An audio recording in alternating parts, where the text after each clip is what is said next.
Tick-tock, fellow armchair Imagineers. Tiki here. And Blue Dragon 5. And welcome to our Watchmen Season 1 recap podcast. Spoilers galore, folks. This is a spoiler-filled recap podcast of the latest and greatest Damon Lindeloff venture. Woo boy. All right, Dragon, let's set the stage for this bad boy. Of course, you and I assume that we were both big Watchmen fans back in the day. Dragon, is it safe to say you read the original graphic novel in your high school years? Yeah, it'd be safe to say. I mean, I definitely, I did a deep dive once the movie was getting ready to come out. So the point is, like, I'd read it in school. You know, it was on the shelves in school. That was kind of a big thing with Watchmen. It was all over the place. So you and I kind of are coming from the comic from two very, very similar perspectives. But, Dragon, the interesting thing here is that I feel like I am much more of a Damon Lindeloff fanboy than you are. Oh, yeah. Now you enjoyed The Leftovers for what it was, but you have a couple issues with it. You didn't really like the cult stuff in Season 1. I know the ending didn't land with you, even though I think the ending is goddamn brilliant. And I honestly, to this day, I still, even after Watchmen, I would still call The Leftovers my favorite scripted TV show of all time. I don't know. There's just something about the way that show comes together for me. But of course, Dragon, the big elephant in the room that I need to bring up with Lindelof is Lost. Now, the only reason I bring up Lost, Dragon, is to just, like, I love how humble Damon Lindelof is about, like, how far he's come from Lost to Watchmen. And I love Lost. Like, I mean, I mostly unironically love Lost. Lost is a very, very polarizing show, but Dragon, I feel like it's funny because we just, it's like a clown car, man. We just keep getting, people like, oh, hey, that guy was in Lost, and that guy was in Lost. Like, even as recently as this year, I realized that Walter from The Tick was in Lost. So, so Lost is kind of the gift that keeps on giving in terms of our recaps, even though you, for some reason, refuse to watch it, even though I think you'd like it. But I just wanted to set the stage there with my Lindelof fandom. I am I've listened to all the Damon Lindelof and Carlton Cuse podcasts, but back in the Lost days, I am knee deep in Lindelof fandom, man. I mean, there's been some movies that he's written that I don't necessarily think have been the best. Probably Prometheus, chief among them. But still, I think he is, at least in long-form storytelling, man. I think this show kind of proves that he's a master. So just going into the show, man, I'd heard all the hype. The reason I didn't start watching it right away, episode by episode, is that I did hear that the first couple episodes were a little slow, took a little while to get going. And so I was like, all right, you know what? This seems like it's just going to be a nice binge. And it was such a good binge, Dragon. This is such a bingeable show. Oh my God.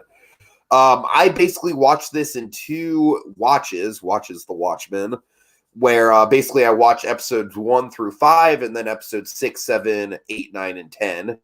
So I kind of, I pretty much broke it up into two halves, and man, what a ride. What a ride. I still think that just with The Leftovers, obviously it's got more episodes, and I think season 2 of The Leftovers probably, I would put it like a little above this in terms of just a season of television. But still, man, this is up there. I mean, this is up there, dude. I don't know. It's interesting because of how singular this thing is. How we pretty much know that if we do get more Watchmen, it's probably not going to be Lindelof, so it's not going to be the same. I don't even really want to consider that canon with this show if it's not Lindelof, because I respect Lindelof's vision so much. Dragon, I'm going to throw it to you because I've been babbling for like 5 minutes now. What say you, Dragon? All right, so I remember Watchmen, of course, for years, people, again, maybe we should establish a little bit of a baseline here. Watchmen movie happened, 2009. I really liked it. I did. And, some people were divided on, I think, the huge Watchmen, people who were like, they live and breathe Watchmen, they really are, for some reason, when the movie came out, they were very much of the mindset, like, they didn't do everything, though. They didn't do the squid.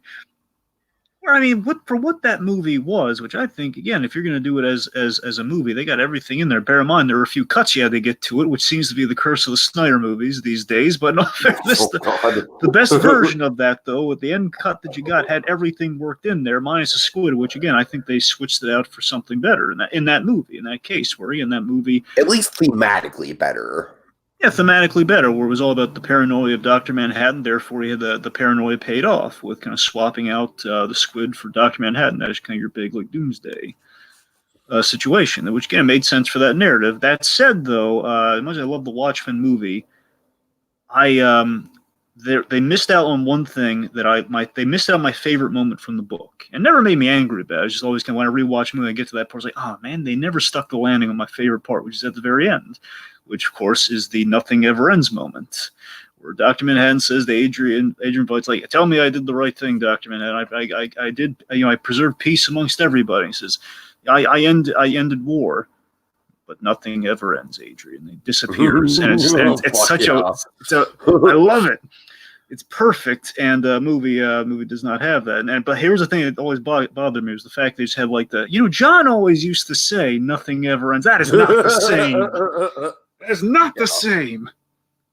Anyway, sorry. My point is, so everyone liked the movie, and then people are, and everyone having nitpicks of it wasn't adapted properly. I said again, short of that one moment, everything else is pretty. Honestly, I think if anything, the movie could have stood to be a little more loose with the adaptation.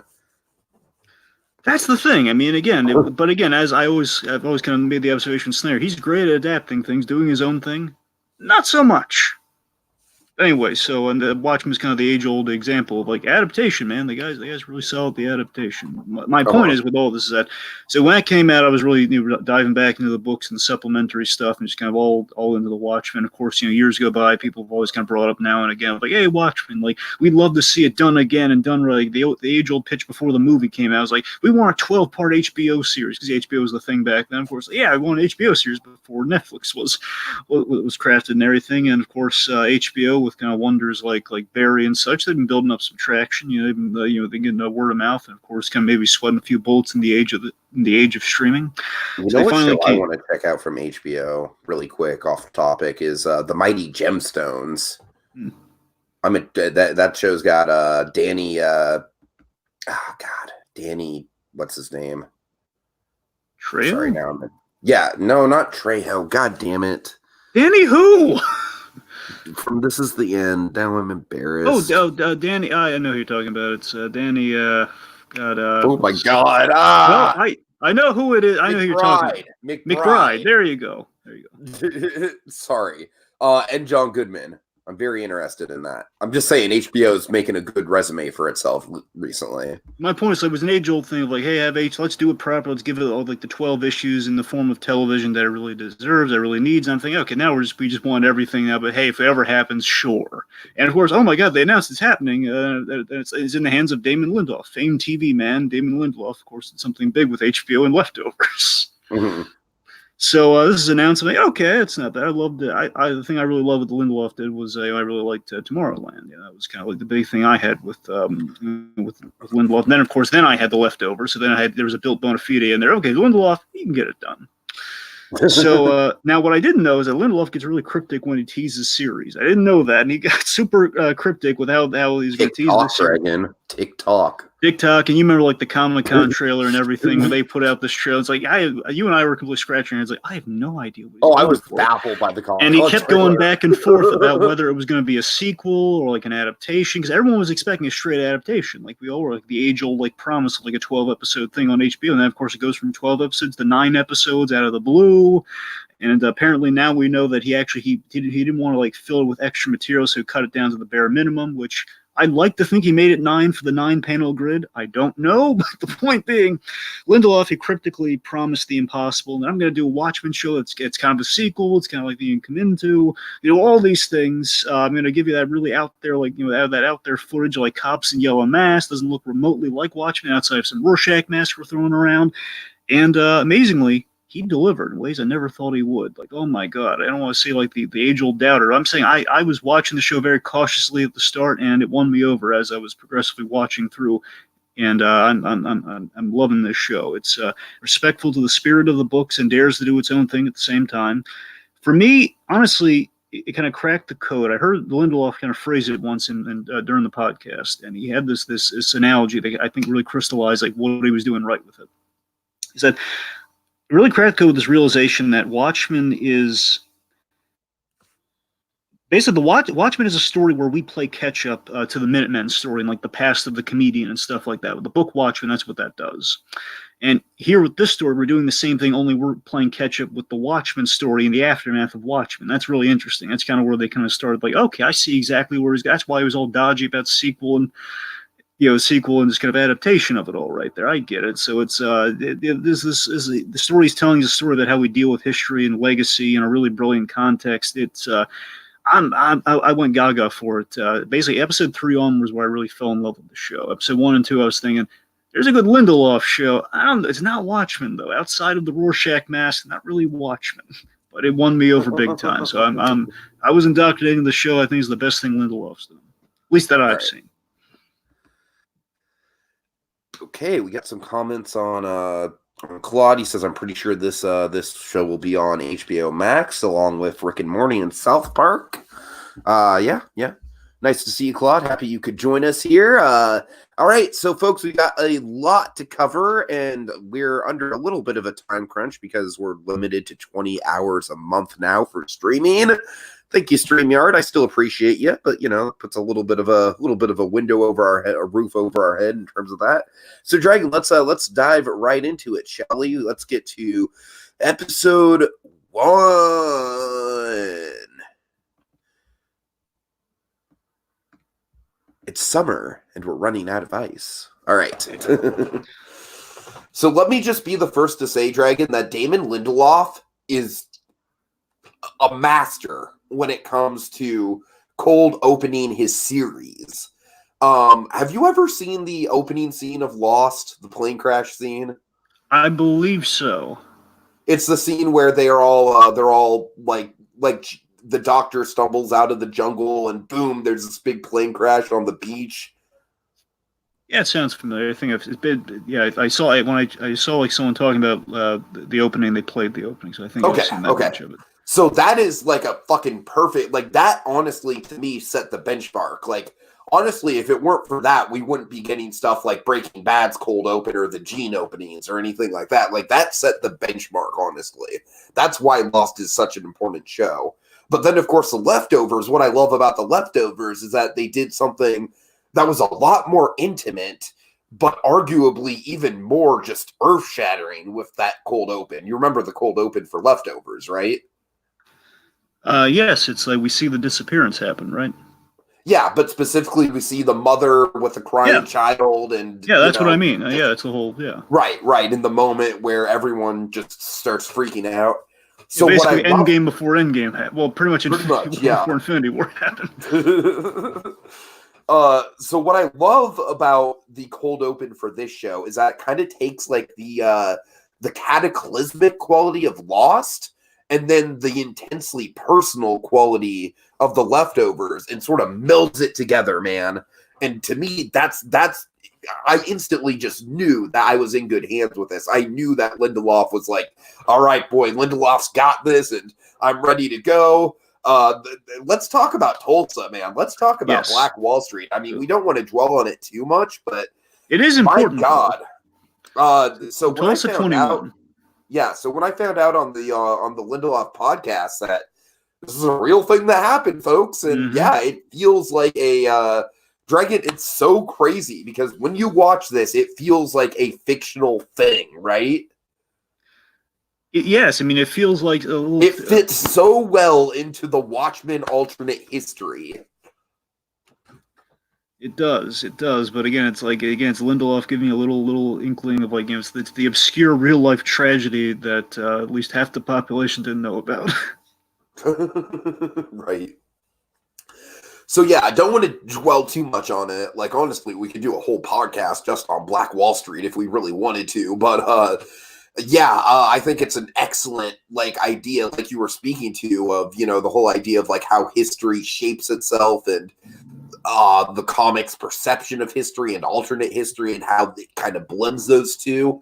Just, oh my God, that opening, man. It really, really just stuck to landing for me. Here's what's genius about what Lindelof's doing with Tulsa here. Again, this thing, we open big and we open bold and we open with something that may not necessarily be Watchmen, which again, once you kind of get into the groove, you look back and, oh my God, it does feel absolutely Watchmen. It's absolutely Watchmen, yeah. That's the thing, because it felt like, okay, it's a bold opening. I don't know, like when you start Watchmen, did you expect to see Black Wall Street? That's what I'm saying. No.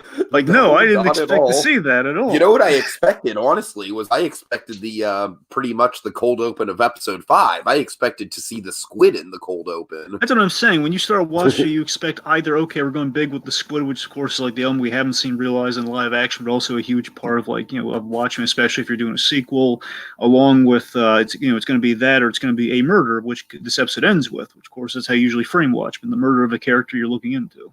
Mm-hmm. But yeah, of course, there's a lot of murder in this opening. But the genius thing that Lindelof's doing here, of course, Watchmen very much is kind of a commentary on comics. And what we're doing here is we're still doing that, where it's we parallel two major superhero origins within Tulsa, within this real thing. Within this real thing, we have a little bit infusion of parallels to famous fiction, where we have Dreamland Theater is a huge set piece. Of course, we're in the Dreamland Theater, and in the Dreamland Theater we see Bass Reeves. Bass Reeves, of course, being kind of the original hero, the original superhero in the serials, or in this case, the original black hero in the superheroes. And of course, you can see the parallel to a Batman figure and a Zorro. The Batman, a young Bruce Wayne, being inspired by Zorro at the movie theater. We kind of see that parallel to little Will Reeves here. The bigger takeaway, though, of course, the real thing gets paralleled throughout the whole thing is Superman. Of course, the big exodus. We have kind of an exodus here where basically Will Reeves is saved by his parents. During all this, basically he's literally put into a basket and taken out of town. It's such a terrifying scene. That's like, oh God, is this kid gonna make it? Right. Literally, the thing gets shot. If the kid wasn't laying down, we'd have a short series. But yeah, it's it's kind of course paralleling Superman and of course the big Krypton blowing up moment. And of course later on we make this really on the nose with Action Comics #1 in 1938. We see when that thing's published and put on the stands for the first time. It's really ingenious how this is kind of very much a superhero story, but again through the unconventional Watchmen view of recontextualizing it to our life. Watch out for this, just to show you how deep Lindelof goes. Watch over this boy. There's a little thing, a little note attached. Says, "Watch over this boy." Even the stationery has significance. The stationery has significance, and he's holding his dragon. That's the thing. Watching this show in the first episode, I was almost kind of intimidated because I was like, "Oh man, Lindelof is setting so much up," and judging by the hype, I know it's not a loss situation. I know he pays it off. So, man, my expectations were just kind of rising these first couple episodes of all the stuff being set up. He's literally holding his future wife in his hands. Oh God! Remember, he found another kid along the way, and he's just he's holding her in his arms. And of course, years later, it's going to be his wife. Right. Right. So then of course, points. It's all there for you right there. Okay. Anyway, so let's talk about the status quo here. So of course, the main thing I want to talk about is 34 years after Watchmen, the alternate. And basically, remember the really trippy thing is it's not only 34 years; it's 34 years now for us. It's 2019 when this thing takes place. And of course, the thing that really struck me again, the very Lindelof-y thing. Basically, this is the most Lindelof scene in the whole thing. Short of a certain rainstorm we're going to get to, but the mask. I want to talk about the cops in Mask. Yeah, I love the masks. Again, I don't want to dwell on it. We don't have a ton of time here, but just I love the idea of it. It's very visually iconic. It fits right into the world of Watchmen without being directly lifted from the comic, and I think Lindelof just throughout does a fantastic job with that kind of stuff. Yeah, this is more of the cold open I kind of expected in a way, but again, after you're kind of thrown off your game, oh God, Tulsa, now the ethical dilemmas, oh God, we have to go back. But no, seriously, the thing that really struck me, the gun control thing, the idea that Robert Redford, which of course, the thing is like they tease this is going really by the book, so again, it's not exactly a sequel to the movie, but direct sequel to the book, and everything in the book does get referenced in the show. And RR being running for president, of course, was not Ronald Reagan as you'd expect. It was Robert Redford. Everyone loves Robert Redford. The other cowboy in the White House being the gag. Oh my the God, other guy, I love it. Which is Sundance. Anyway, so Redford, my favorite thing, and I love that. Okay, in this alternate universe, Dragon, does Robert Redford still star in Captain America: Civil War? Well, remember, Steven Spielberg is addressed in this, so it's an excellent question. Oh, we'll get there, my friend. We will. I have stuff to say about I know that. you do. I know you do. Well, okay, oh, my God. But I'm saying it's a valid question, though. It's a valid question. Right. I don't think so, but valid question. Regardless. The point is that Robert Redford, of course, in this case, being a proponent of gun control, and I love the idea that, of course, we've seen a lot of horror stories with cops, and like a man is pulled over by a cop, and obviously many things can go wrong in that situation, as we've seen in our life. But of course, alternate reality here.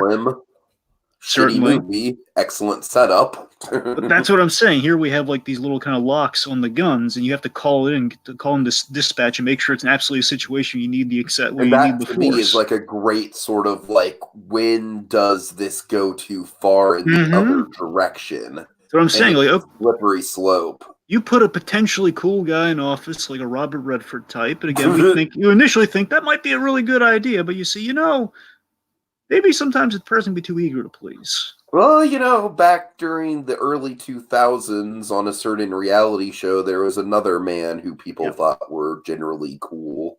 Well, you see what I mean. The point is, nobody knows nothing when it comes to politics. My point is, Robert Redford in office, being overly clutch, like he's in charge, he does the Redfordations whole thing, where he's trying to do good. The idea is he's making an effort.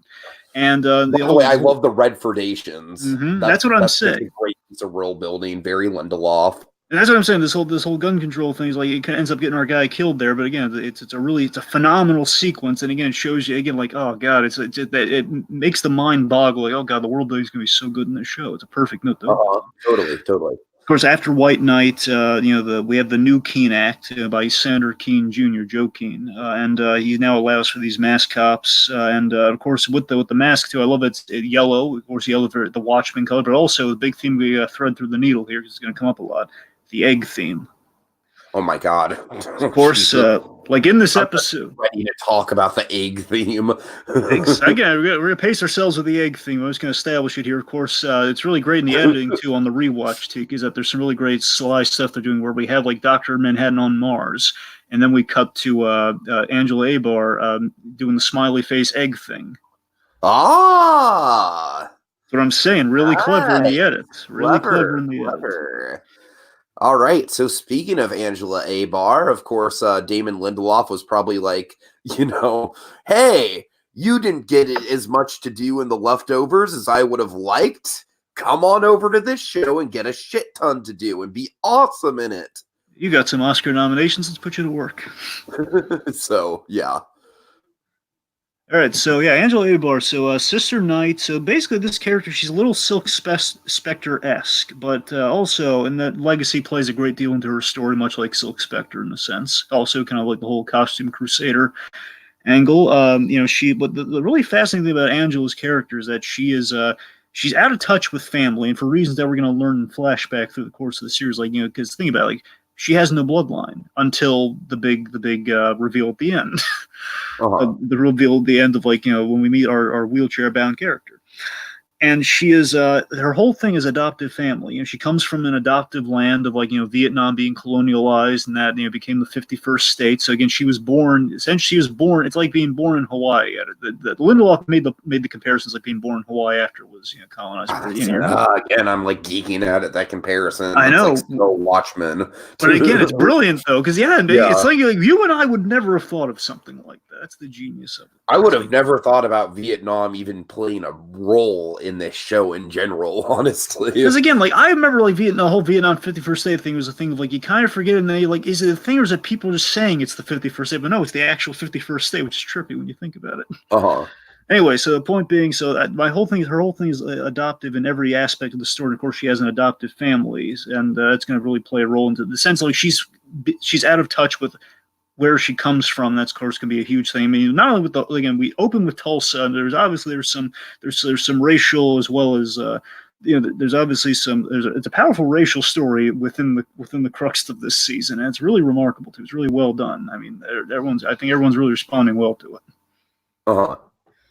Anyway, so speaking a little bit about them, we should talk about the Seventh Cavalry brief. How do you feel about the Seventh Cavalry? I think I like them a little bit more than you do, just because I'm more fascinated by cults than you are. But I don't think they're great, Dragon. I do kind of agree with you that they're probably if the show were to have a weak point, it'd probably be them. Yeah, basically with the Seventh Cavalry, my issue is less the fact of what they are. It's more the fact of Tiki. I've racked my brain. I came out with something on the other side, in that the Rorschach mask still feels the whole Rorschach journal to the Rorschach. The idea is that these are KKK extremists who misquote the Rorschach journal that came out. They took the words apart and they basically adopted it, and that's why they wore the mask. The only logic being black and white on the mask. Let's be clear. Rorschach was a piece of shit. Well, wait, what? I mean, he was the hero of our story, man. But I mean, he was racist and homophobic, and I mean, he was problematic, dude. Don't deny it. Well, it's not that, but I gotta tell you, I swear, was he racist in the book though? Oh God, yes. Trying to remember. I mean, all right. Well, anyway, but that's. I'm just saying, there's definitely some language in there. What I'm saying is, I know Rorschach was very right wing. I know that much. He was very right wing. That's what I'm saying. At the very least, he was right wing. Yeah. I'm saying I know that. I'm just trying to think. But my point is, these guys. My point is that even in the book, from what I remember, the whole Rorschach journal, I think they misinterpret even with Rorschach. So they're going even farther. They misinterpret it, but I'm saying, there is I don't think it's out of the realm of possibility that it could be misinterpreted. That's my argument. Sure. I don't know, it still always felt like it wasn't like a direct correlation. You think there was going to be more of a splash, like, oh god, the journal's there might be more dissidents. I wasn't thinking. Sure. When you were thinking like the Rorschach journal possibly getting in, again, I think the way they handle people writing it off as conspiracy theory, that makes sense. But the whole it led to the KKK having a resurgence of Rorschach mask. Really? I didn't see that coming. That's what I didn't quite see coming. That's the correlation I still can't crack. Where again, I gotta really do a deep dive into watch. Was he really that? Was there really that much to glob onto from that? I mean, yes, he was. I feel you. That's what I'm saying. My point is, it feels forced. But on the bright side, though, I feel the proper Rorschach story is with Looking Glass, which we'll get to. That's the proper Rorschach story. But that's the thing I kind of got from the second watch a little bit more in the first watch. But still, the Seventh Cavalry, I'm still shrugging. Like Rorschach mask just for the iconography, just because he wanted to bring the Rorschach mask. That's really you're not wrong. All right, anyway, so last thing, of course, Adrian Veidt. We got to talk about Adrian. Just Dragon and I both have a love affair with Jeremy Irons, Adrian Veidt. He kicks the ever-loving crap out of Matthew Good. No offense, but he just kicks the crap. Well, Dragon, honestly, I feel like even in the comics, I was never really that drawn to Veidt, honestly. I'm saying, if I were now going back to the comics and reading Adrian Veidt as Jeremy Irons, I think it'd be a lot better. That's what I'm saying. Yeah, but that's the thing. I mean, that speaks to Irons' performance. I think Irons elevates this role, and I don't think it's a bad role at all, but I do think Veidt was, honestly, Dragon, Veidt was kind of like the start of a cliche. He was the start of a cliche of the megalomaniac who's going to kill thousands to save millions. Mm-hmm. You know what I mean? Yeah. And that has since become just something we've seen over and over and over again. But my God, Jeremy Irons just takes it and just runs with it. Absolutely, we get to see the egomaniac side of Adrian Veidt here, and he's great. So here we see him. We just have him plopped into the middle of a thing. We have no idea what's going on. Essentially, what they did. I love that. I love the lack of context that we have here. And remember, the genius thing, I think they did it so well here, is that Adrian Veidt's story is our Black Freighter story for the season. He's the supplementary thing that you think has no connection to what we're doing here, but absolutely does, and there's a payoff. where we see him as the Lord of a Manor. He's celebrating an anniversary, which I love the cake colored to his costume with the gold and with the the yellow and the purple. It looks great. I love now. Here's a trippy thing on the rewatch. I wonder if you took away with this. Time works really. There's a really questionable timeline with Adrian Veidt because it's questionable. Yeah, I did notice that. I did know. I mean, if anything else, it's definitely like running on, definitely a different timeline than the rest of the show. Yeah, what I'm saying, the trippy thing is that it could be like, we know it's not all in one day, obviously. What I'm saying is, though, it could be like a daily thing or a yearly thing. Because again, think of it, whenever we see the cake done multiple times, that implies maybe a year has actually gone by. Sure. That's the thing, when they do that cake, it's a question: is the cake like an autopilot thing? You're just doing the cake every day, or is the cake like an actual yearly thing?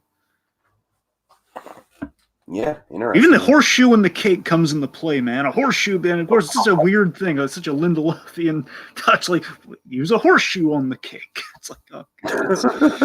But again, the reason for this is that he knows that horseshoe's going to be made into a knife, which is why he hands it to him, which is brilliant. All right, let's see. Okay, speaking of very Lindeloffian things, we got to talk about the squid rain. Squids. Yes. So I love the logic of the squids. You kind of told me about this beforehand, but like, oh man, I love the way this is pulled off. I honestly wish there was more squid in this show. But remember, though, this whole raining squids, I love the rationale. They basically, Adrian Veidt is fabricating an aftermath to keep I know. It's genius. It's weird, but it's genius. Well, I love just visually the look of it. Yeah, it just has that weird like Lindelof effect. Therefore, you're like, okay, this just happens, and we're just rolling with it. Just it rains squids. Okay. All right. Judd Crawford. Oh yes, of course. This is the last one's going to transition us. Here's a Judd Crawford.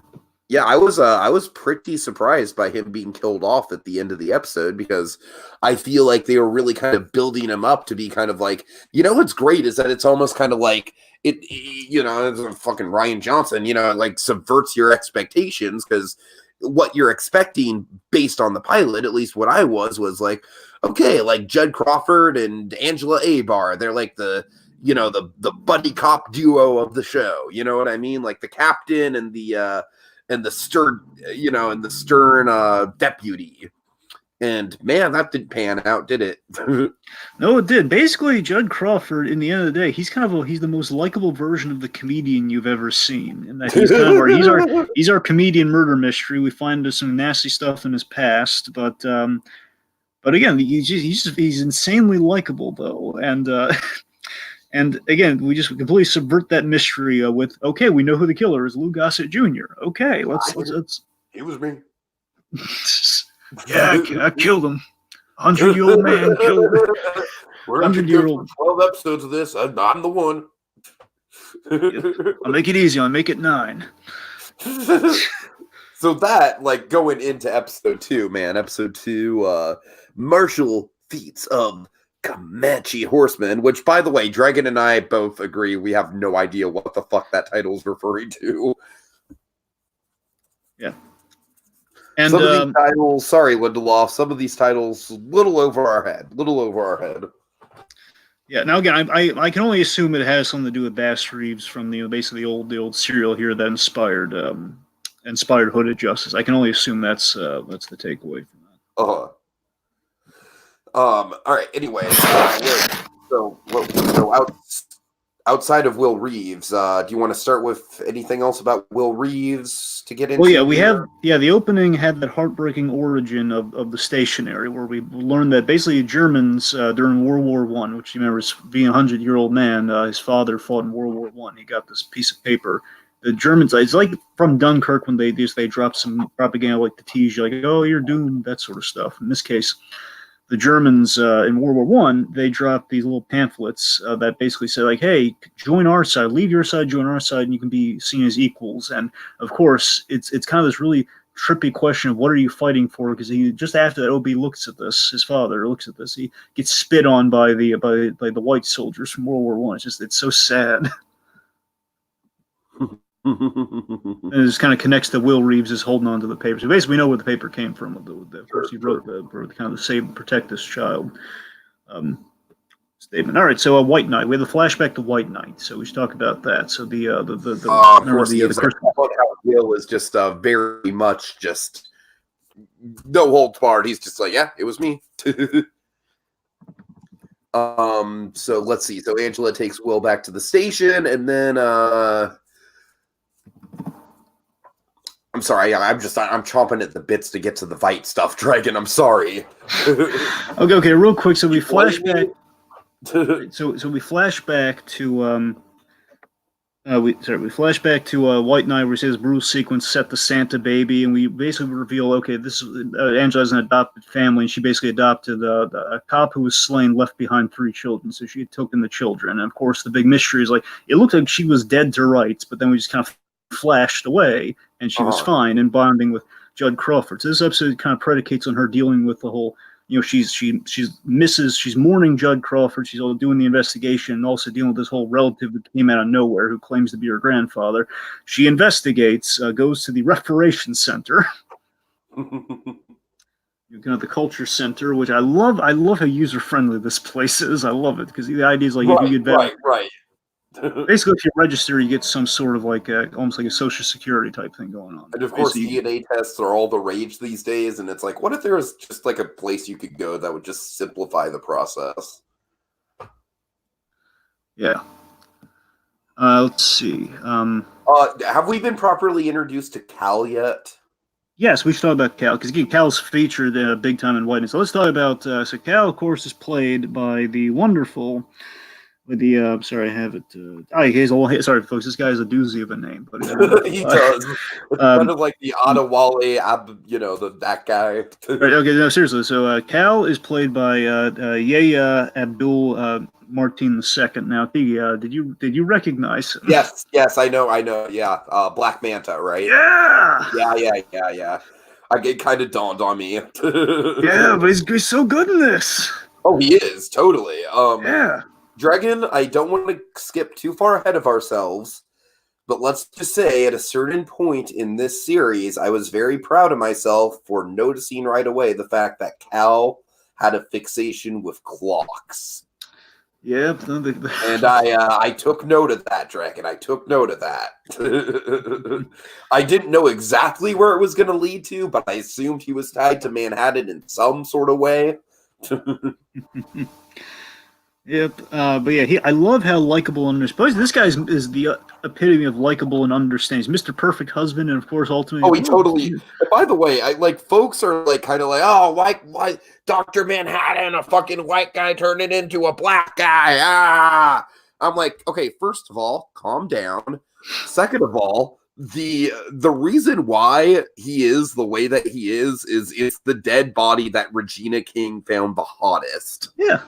I mean, that's all it comes down to. And he gave her every opportunity, like, pick whatever body you like. Totally. But no, the other thing, too, is that for anyone who's up, here's the thing. Like, look, I'll admit, the thought did cross him when we had this reveal of like, okay, well, we're going this route with it. I wasn't angry about it or anything. I wasn't, like, upset. I was like, okay, we're going a different way. But it's brilliant, though.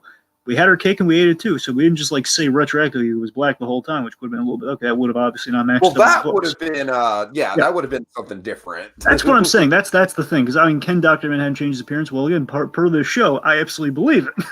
What I'm saying is the genius thing though is we have our cake and we eat it too, where you see, okay, he is still like when we see him as a kid, he's white, and of course, we obscure the white version of Dr. Manhattan from Watchmen when we see him in coming up. Well, more of that later, but you see what I mean. Like, I love how we obscured that though. But the point being, yeah, we kind of had our cake and eat it too. So I think everybody should be happy with Dr. Manhattan personally. If they don't like it, they can talk to my foot anyway. So, right. Oh, I'm kidding. Okay, we're kind of jumping ahead of ourselves, but it's kind of inevitable with Cal. Well, again, if Dr. Manhattan comes in, yeah, exactly, he's experiencing all the timelines at once and whatnot. So let's talk about the cops here. So we have a Red Scare. Now, do you recognize Red Scare? It's funny. I don't know who he is, but the voice sounded familiar. Oh, yes. Okay, so Lindeloff pulled yet again from Bates Motel. Oh, no. Oh, God. So Red Scare is played by Andrew Howard. Andrew Howard was the second actor to portray Will Ducote, played Emma's dad. Oh, the second actor to play Will Well, Ducote? we saw Will. Basically, the one who played him the most. That's the guy you're thinking of. Like Will Ducote was played by a different guy in 2 episodes of the first season, and then they recast him when we played the one who kept coming back and befriending Dylan. The one you cared about was Okay, this guy. I would have never guessed that was fucking Emma's dad of all people. That is Emma's dad. All right. That was a great costume, dude. Red Scare's a great. There are a lot of really Pops. I love how it's like, you know, it kind of reminds me of like how Disney approaches their uniforms, like with Galaxy's Edge, where it's like, okay, you have a baseline uniform with Galaxy's Edge, but then Disney also gives their cast members there the freedom to like kind of like, you know, accessorize their Galaxy's Edge costumes. And I feel like that's sort of what's going on with the police, where it's like, if you want to, and I feel like most people do, you can just have like the standard yellow mask and that can be your appearance, but personas are also allowed. Yes, but I also think it's a rank thing. I think they're all detectives, Teague. I think it's why they're allowed to accessorize. Oh, okay. That makes even more sense. But yeah, the idea, like, if you go to the rank of detective, you can get a little bit more creative. I'm sure it's like a rank and file thing, so you need a yellow mask if you're an officer, but if you're a detective, then you get creative with it. Sure. And that, I don't know, there's just something, and by the way, can we talk about the best named character? She doesn't get a lot to do, but I love the concept of Pirate Jenny. Pirate Jenny. Yeah. Well, let's know, again, of course, the best character of all these guys, though. Looking Glass, played by the wonderful... My God. We're going to talk more about him later, Maya. Let's pace ourselves. My only issue with Looking Glass is the fact that I feel like he kind of falls off in the second half of the season. But other than that, I just think he's amazing. Yeah, the wonderful Tim Blake Nelson, too. Yes. Tim Blake Nelson just adds such an air of, like, class and legitimacy. Not that Jeremy Irons doesn't, of course. Yeah. But if you need a guy to kind of carry the heft of, again, we don't have Rorschach in the show, but we need someone who's compelling, that under a mask that they really like, and who's kind of stealing the show out of a can under a mask. I'm saying Tim Blake Nelson is your man. You can't go wrong with good old Tim Blake Nelson. Tim Blake Nelson would have made a good Rorschach. He would. That's what I'm saying. Like, you buy it. That's what I'm saying. He has, but again, we already kind of like it's kind of hard to dwarf Jackie Earle Haley, but it's like I think he did a great job. So, anyways, of course, we go to Nixon. The cops are upset about Judd Crawford. They go to Nixonville. Basically, the idea is all the right-wingers who are really upset, I presume, like, are very diametrically opposite to Robert Redford. They're probably going full-on to go to Nixonville. They basically have this giant, hilarious cartoon of Nixon doing, like, the 4 years, doing the 4 years thing. And all the right-wingers, all the potential cavalry supporters are there. So, they're interrogating very forcefully. And that's what's going on there. So, I want to talk about framing device. Let's talk about the American hero story. Oh, yeah. Well, to me, it's funny that you mentioned the Adrian Veidt stuff as the Black Freighter, because I totally took the American Hero Story stuff as the Black Freighter. Well, remember, this is here's the thing. Remember, we have more than one little supplementary thing in watching. We have Black Freighter. So you're saying this is the Under the Hood. Mm-hmm. This is absolutely, remember, Under the Hood's all about the Minutemen. That makes sense. That makes sense. This is absolutely, this is... Veidt stuff. I feel like the Adrian Veidt stuff ties in more with the main plot than Black Freighter does. Black Freighter, I feel like, is just purely thematic, but fair enough. But we do have a literal Black Freighter flag in the Adrian Veidt stuff. So, but and I hear your point though. But I'm just saying in terms of like but no, you're absolutely right. This is definitely Under the Hood. Yeah. Plus, the irony is the Jeremy irony is that Black Freighter made. I think of that one. People. Sorry, it's just in the moment right now. But of course, the Black Freighter stuff is always up to interpretation. But the main takeaway people have with Black Freighter is that it's paralleling Adrian Veidt's story through the whole piece. So of course, it's appropriate. Adrian Veidt would be the Black Freighter story of this. Sure. But that's the thing. So basically, we have an update of like the book. Hollis Mason's book would be kind of a streaming show, or essentially would be kind of like a television show. It makes so much sense. Which would be American Hero Story, which of course essentially frames the Hooded Justice thing, and it's. By the way, I love the over-the-top disclaimers. Mm-hmm. And many people have said this is basically Snyder making American Hero Story. God, which is funny. Batman getting raped in prison. Well,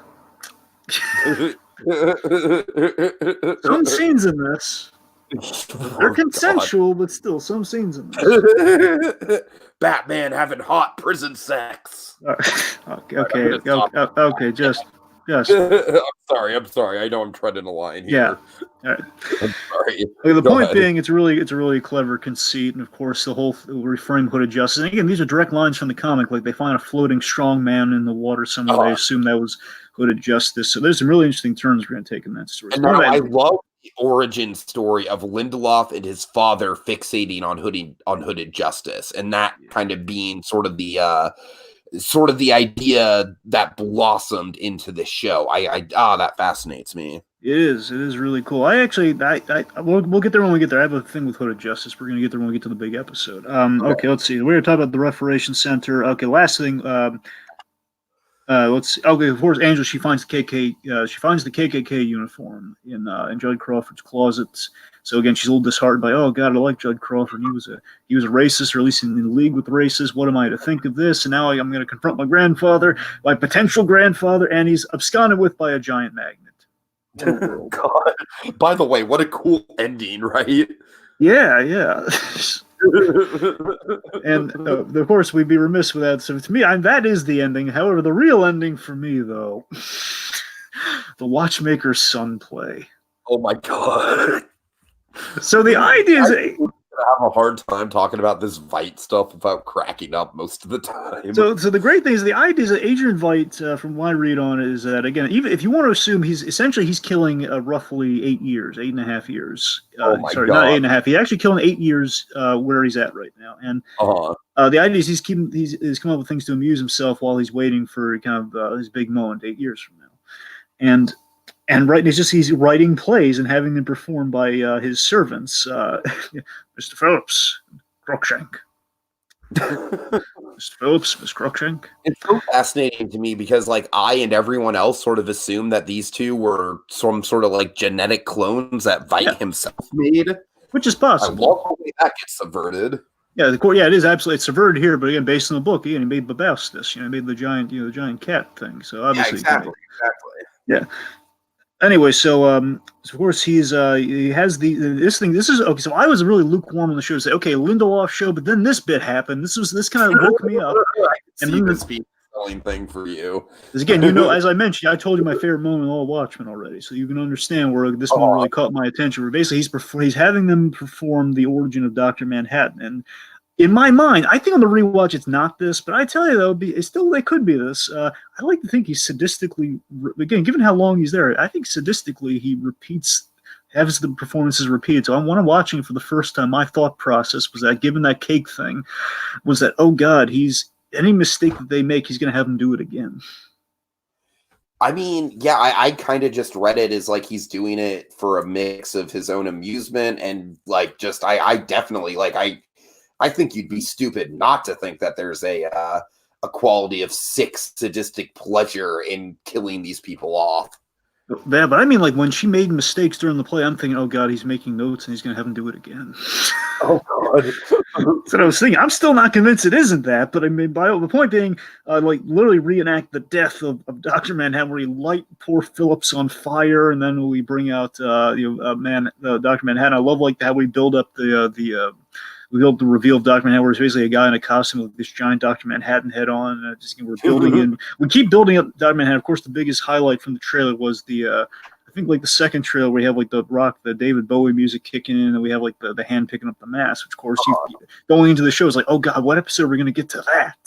Right, and you're on the hook, like, okay, we're building Dr. Manhattan. Of course, after he does the performance, he rewinds the clock back. It's still ticking. And of course, he utters the line, nothing ever. It's just beginning. Nothing ever ends. It's just beginning. Where I love the idea that in my mind, Adrian Veidt has been obsessed with Dr. Manhattan ever since Nothing Ever Ends, which really got me excited. Like, oh God, they're actually going to get it right. They're actually going to get it right. So this slowly got me to come around, which brings us to the next episode, which really got me to come around. Episode 3. She was killed by spice junk. So to me, 3, 6, and 8 are the best constructed episodes of the season. Now 5 is really good too. I'm just saying, I think in terms of like the big landmarks, I'll do it for 5, sir. I love 5. I'm just saying in terms of like the really like masterfully constructed. I mean, that's a masterfully written episode 5. Let me put it that way.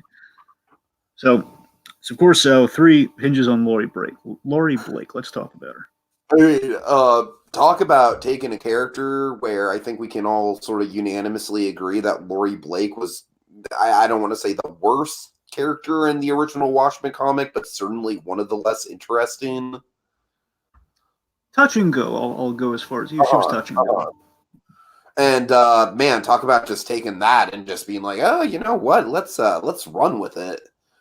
And how do you feel about Night Owl basically not being addressed? That's the weird thing. Of course, my favorite characters in Watchmen were, of course, now with how much I'm loving Adrian Veidt, I got to reread the book and see how. I think Adrian Veidt. Yeah. I got to reread the book and see how I feel about things. But no. For me, Rorschach and Night Owl were my guys. I love those two. And of course, I love the friendship. I love the whole. I love those guys. And I tell you though, loving Night Owl. I'm wondering the biggest mystery going, saying, oh God, I wonder if they're going to show Night Owl, man. I want to see where that goes. And the interesting thing is, so Laurie Blake, Lindelof is going full tilt with where we left off, where we teased at the end of the Watchmen book, where Laurie wants to be a little bit more like her father, and Night Owl wanted to have kids with her. Sure. I imagine the two things ran into conflict. I thought in the rewatch something occurred to me about Dan. So in this episode, she has a pet owl. She has a pet owl, and the senator visits her and says he wants to send her to Tulsa, and he kind of alludes to promising her to get her owl out of that cage, and that implies Dan's in prison. Now, I imagine Dan is in prison. No, I caught that as well. I definitely think he's in prison. Sure. I imagine he's in prison. Now, Tiki, I should talk about this. There's something called Pedopedia. Did you hear about this? Mm-mm. So basically, much like the stuff in the back of the Watchmen comics, again, like the Under the Red Hood, and like like the Black Freighter stuff, more like Under the Red Hood. Like sometimes at the end of the book, you'll have like the supplementary material, and basically there's a website, Pedopedia. Basically, the PD character, he had like all these supplementary like little bonus things that were kind of missing things from the episodes, and the one thing was Laurie was being interrogated. A lot of it was blacked out, though, being like a secret FBI kind of interrogation or something. And it mentioned she and Dan were in interrogation for stealing something, and like we learned that the Dr. Manhattan vibrator. It was Night Owl apparently built that out of spite, because I imagine things got a little soured in the relationship, because we saw how well Dan got along with the comedian. So I imagine if she's ending up like her father, there's probably going to be a kink in the relationship. Yeah, right. Oh God. Now I just want a full season of just that. That's the thing. So I imagine things are getting rocky with him, where she's getting a little bit more extremist. He's kind of he wanted kids, and they're probably on differing paths. And maybe at some point, like he builds the thing out of spite, and then eventually ends up in prison for vigilantism, which he probably just went back to the lifestyle. Got locked in prison, which is why she hates vigilantes as much as she does now, because vigilantism took everything from her. It's the thing got her mother into being a superhero. It kind of led to her, all the stuff. Basically, everything that happened in Watchmen is not reflecting well in vigilantism. Probably sent the love of her life to prison, and that's why she's like crashing the vigilante party where she's arresting people, and like Mr. Shadow, that bank robbery sequence. That was a great sequence too, by the way. The whole thing with the Mr. Shadow. Sure. And of course, with framing devices, this episode does have one of the best ones with the phone calls and the jokes. I'll give you that. Of course, yeah, that's the best parallel to the comedian. This episode is very much, it's kind of taking two elements. It's taking the Pagliacci run. It's really cool to basically just be like, yeah, at the end of the day, this woman is the comedian's daughter, and she's embracing it. We took Rorschach's Pagliacci. You know what it is? What is it? It's like a way, way, way better version of the ABCs of Beth. Yeah, it is. All right. Yes, we kind of it's kind of a fusion of the comedian's funeral, where we explore a few characters' memories of the comedian, and we kind of talk about we talk about, oh my God, I just realized something. What? I feel so stupid. So this is a mixture of the Pagliacci joke and the funeral, literally the joke is about the same three characters from the comedian's funeral. It's about Night Owl, Adrian Veidt, and Dr. Manhattan, who all showed up at the funeral. Yep. Oh God, that's brilliant! I know it was like a case study. I thought it was like the funeral, but oh my God! I don't to brag, but I kind of realized that in the moment. No, yeah, I mean, I knew it was similar to, but I forgot. Like, oh God, it's literally that. It's awesome. Yeah. That's what I'm saying. Is I love that it's a fusion of those two things, which feel very comedian-esque, and of course, very much next generation comedian. The whole like throw the little girl throws the brick up, she screws up the joke, and of course ends up being kind of like we have the car payoff where at the end where basically the car crashes and it's question, oh my God, Dr. Manhattan tried to drop a car on her. It's awesome. Right. Out of spite for the joke, but yeah, that's the thing. So like her lifestyle right now with this comedian like lifestyle, she's kind of lonely and cynical FBI agent. That's kind of her lifestyle now. And I feel like a guy like Agent Petey, he's a fan with a backbone. Darn it, this is a guy's like, hey, I studied the research. We live in an alternate reality, man. I know my stuff. I'm not a fanboy. I'm a historian. Darn it. Mm-hmm. And I think he reins in Laurie's cynicism. If I were to make a stretch, I would say maybe he's a little Dan-esque to her. I don't know. Yeah, I don't know. I mean, she ends up sleeping with him, so I don't know. I'm just throwing it out there. That's true. I honestly always just kind of took him as like, just like a very, very dedicated intern, but I mean, he is, but I'm just saying, like, man, he stood up for himself. That was kind of the thing. And the idea, I think, the prominent idea is that Laurie Blake, she's trying to be like her father, but deep down, though, again, like the whole thing with her relationship with Angela Abar. Again, she doesn't really hate Angela, obviously. She's not really trying. She isn't trying to undo what Angela's doing here, but they're at crossroads there. And I think by the end of the show, at the end of the season, she softens up along a few things a bit. All right. Let's see. It's Adrian Veidt. Yes, Adrian Veidt. So Adrian Veidt's trying to go to space. God. I'm sorry. It's also absurd, and I love it. Yeah, he's so basically he's trying to build a spacesuit. It looks like, or at least something that can go outside of of Europe. Let's call it. David Bowie's space oddity playing during the scene. Oh yeah. Ground control to Major Tom. Considering they used David Bowie in the trailer, it would make perfect sense.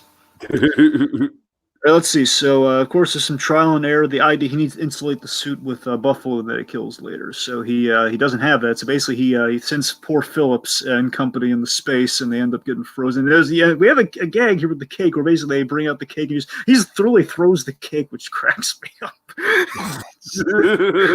Just like he's so upset, he's just so frustrated because he basically was caught by the game warden, and he's just like just throws the cake. And again, it might have been another year though. That's the thing.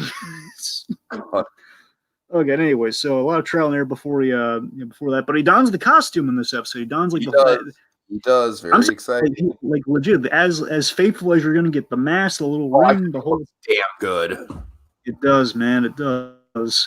So let's see. A big thing though. Just one last big thing to cover: the funeral bombing. Yeah, for sure. This was a solid scene. Again, we kind of see Angela and Laurie kind of conflicting here. Where again, Laurie's comedian-esque reflexes end up shooting the guy who says, "Hey, I have detonators linked to my heartbeat. If I die," and bam, right to that, shoots him, and bomb's about to go off. Angela saves the day. So again, this is what I'm talking about. This is the cat and mouse dynamic they have. The two of them are bonded, but they don't know it by their past lovers. They don't know it. Right. Yep. Okay. Right.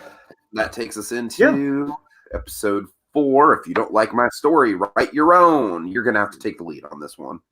Okay, so episode 4 starts off with the Lady True scene. So we meet Lady True. So Lady True is the lady who bought Adrian Veidt's company once he kind of dropped off the grid and now has been presumed dead. We know he's not dead. He's just crazy in space right now. But he's okay, so here is my deal with Lady True. I like her. I'm not in love with her as a character, but honestly, if Mr. Robot didn't exist, then I think I'd like her more. But as it stands now, I'm not saying that Lindelof specifically wrote a female White Rose. Very much feels like a female White Rose. Well, with that statement, obviously. Okay, yeah, I do know what I mean. Sorry. Rose played by an actress and not B.D. Wong. You know what I mean. No, I know what you mean. I'm just saying, I think White Rose would want to be thought of as female. Don't make me fucking laugh. Okay, no, in all seriousness. Okay, well, I mean, here's the thing. Lady True, I fell in love with. She's a bad character. I'm just saying, she is very White Rose-esque. Yeah, White Rose Espo, the payoff of Lady True at the very end was just gobsmacking to me, which we'll get to. But that's what I'm saying. So Lady True when the rewatch holds up even better. I'm sure, and I need to get that rewatch in there. I kind of regret that I didn't before doing this, but I think her plan's brilliant. That's the thing. Her plan's quite brilliant there. But it is. It is like basically using the the Seventh Cavalry is like kind of just like a smoke screen almost. Yeah, that is very clever. All right. Anyways, of course, we start on the Clark Egg farm, which is another Superman parallel with the whole. It's an adopted. Also, eggs. Again, eggs being the big thing. You have eggs. It's we're a family a pair of farmers that want a baby but they can't have it. So again, identical to Jonathan and Martha Kent.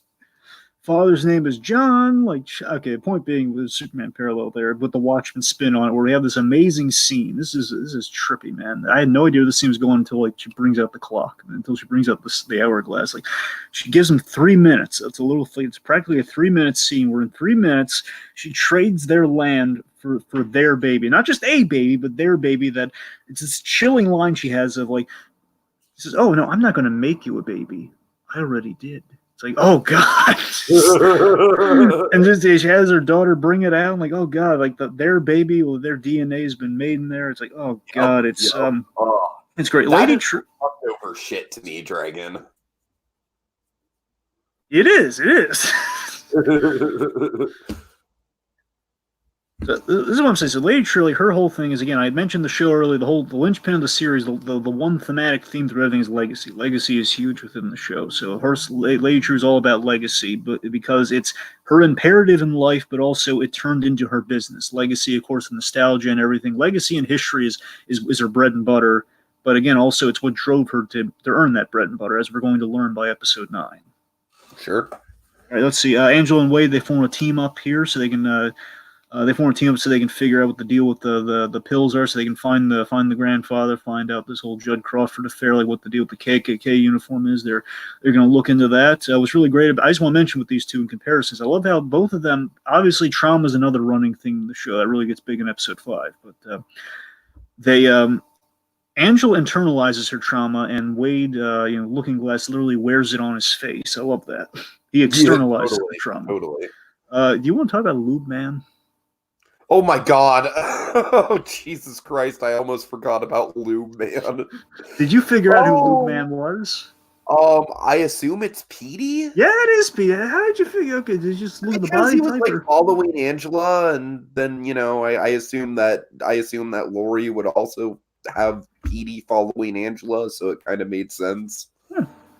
But Lube Man is incredible. Just that one moment of him sliding into the sewer. Here's the thing: it's such a pointless scene. It's a wonder, Dragon. It's pointless, but it's the epitome of Lindelof right there. It's just kind of like a blinking elusive, like it's like. Yeah, it feels like a little Watchmen-esque, and they have like kind of a one and done kind of interaction. Oh, it totally feels Watchmen-esque because it's like a ridiculously silly costumed character in this like gritty environment. Exactly, but it's still just carried off and like it's realized that. God, it's funny. Spraying lube on himself as he's running. God. Let's see. So Laurie Blake, she has a really great mention here of basically her whole theory about masks. Basically, someone wears a mask because they have trauma, which of course foreshadows the whole HJ thing, the whole hooded justice of it all. The whole you wear a mask because you have trauma. Foreshadows Looking Glass as well. Yes, absolutely. Yes, and again, basically, honestly, it's all building towards hooded justice. But yeah, Looking Glass is actually a huge way of getting us. It's again, we're building and building until we say, okay, that's trauma for sure. But let's see, like historic trauma, buddy boy. That's okay. Adrian Veidt. All right, so Adrian Veidt, he's I kid you not, folks. This is going to sound ridiculous. He's fishing babies out of an amniotic lake, as if they were fruit. Or fish, just kind of judging. Okay, he's going to throw a few back. He kind of grabs a few. He ages them as if like kind of a giant, kind of tachyon microwave. Let's call it. Right. He ages them into a servant. So again, this is like okay. So we see that Adrian Veidt doesn't create these things, but he's fishing out these things. They're native to the land, as far as we're aware. I love how each time we see Veidt, it just gets more and more ridiculous. It is. It is. And I'll admit, now I'm a lot less afraid. But the first time I saw those the fetuses in the lake, I was freaked out beyond being consoled. I really was. Oh God. It really freaked me out. Like, oh God. But I mean, yeah, it's just like just with fight in general. I mean, we've already talked about it, but it's such a masterful kind of like it's a mix of like leaving you scratching your head, wondering what the hell is going on, but also it's so captivating that you have to keep watching and you're looking forward to his scenes when they come up. You got a really good line. I love that basically he's dressing them as if they were infants once they're fully grown. And basically before they kind of wake up and they kind of follow the orders and everything. I love this. He has this beautiful line. I love these one. They have a few really excellent lines that really stand out once we get to the episodes here. And this is, he defines life as purpose. You're not alive unless you have a purpose. And given the fact this man killed 3 million people, that line adds like a whole nother context to that. Where that's how we define like 3 million people. They didn't serve a purpose. They deserve to die. Sure. Really chilling. And of course, True and Angel, they're bonded by not only coming from Vietnam, but also Will Reeves. And as we reveal Will Reeves, he's working with Lady True, and for reasons that we will find out by the end. Okay. All right. So at 5, there's a big one. Oh, God. Okay, so I'm just going to go on record. I mean, I realize that episodes coming up after this are like way more high concept.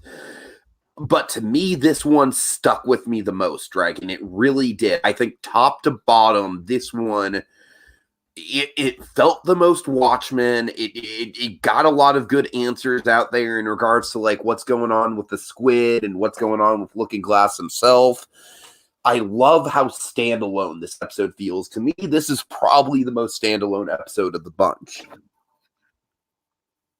Would you agree with that? Yes. It's I would, but obviously you have Vite going on there, and you have the very ending. But absolutely, it is a very standalone episode.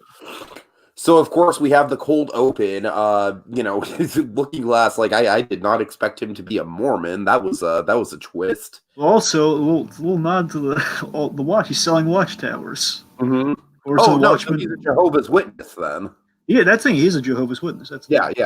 He's a Jehovah's Witness, but also he had the Watchtower thing. Kind of, I believe, one of the they had all the Bob Dylan songs and everything. And the end of the Watchmen books, they always quoted like had a great quote many times. It would come from like Bob Dylan or somebody. And I want to say that for the record, Jimi Hendrix wrote that song. Bob Dylan covered it. No, I know that. I'm just saying there were like I think they also had Jimi. I forget if they also had Jimi Hendrix as one of the quotes in the original Watchmen. Of course, in the movie they had the Jimi Hendrix version of the song in there. But sure. Point being, they have the musical references in there. Anyway, of course, Watchtower, Watchmen, and all. It's all relative. I think I got that reversed. I'm pretty sure that Dylan wrote it, and then Hendrix is the more famous cover. Well, you know what I'm getting at, though. It's a reference. I'm sorry. I just want to make sure that I know my shit in regards to this. Oh, we misspelled Marshall earlier, so it's fine. It's all fine. Oh, Anyway. Not that basically, apparently, there's 2 spellings of Marshall in the episode. It doesn't matter. Pointless. It's okay. Let's talk about Hoboken. Yes. So, God, I thought this was such a realistic kind of like, like a girl's coming on to you and you have no idea how to react to it. You're very, very sexually inexperienced, and then she gets super offended and the tides just turn on you. And it's not like I've been in this exact situation before, but it is a very relatable situation. Well, she's not offended, Tiki. She set him up. Oh, yeah, you're right. Yeah, remember, she was like, she's a knot top. Remember, she's like the gangs from Watchmen. She was a knot top. She's like, yeah, F you, Bible boy. And she left him high and dry. But one thing, like, yeah, that's the thing. So we have this kind of this Jehovah's Witness. So it's like a trauma within a trauma, essentially. It's like a Russian doll of trauma. It is, in the sense, like, this is like you have a Jehovah's Witness preaching doomsday a minute to midnight, literally a minute to midnight on the doomsday clock from what happened in Watchmen. A knot top, violates his trust, leaves him vulnerable, let's say, in a hall of mirrors, not helping. And he negatively reflects on himself and what he looks like, and there's the whole shebang. He's just reflecting negatively again. But he's in a moment he was about to forsake his credo, I believe, the Jehovah's Witnesses. I don't know how the whole thing works. I'm pretty sure that what he's about to do was a no-no in the eyes of the big guy.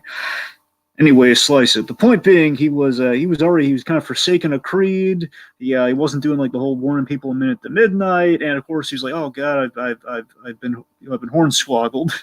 What happened? What happened? And in the midst of all of this, that said, him being in the Hall of Mirrors may have saved his life. Right. Because Armageddon happens outside, essentially, with the squid, goes outside, and it's just nothing but basically the idea.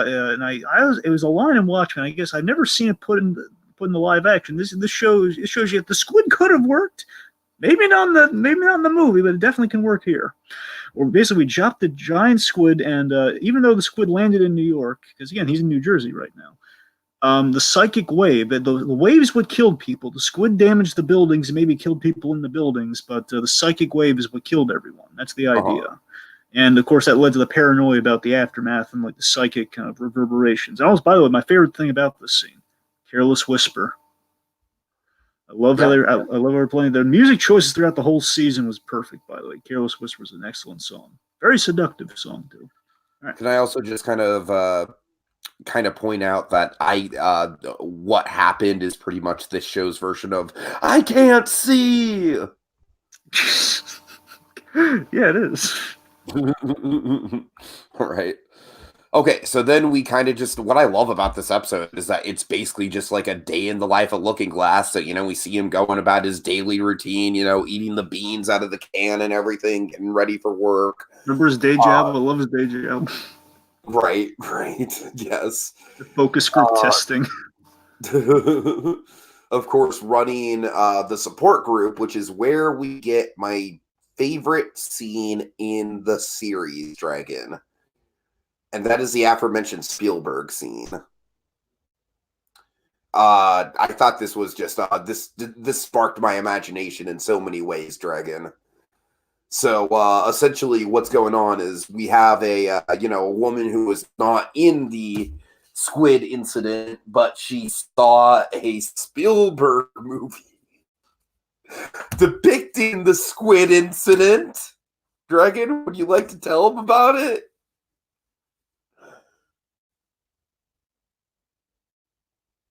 Dragon, hello? Oh boy.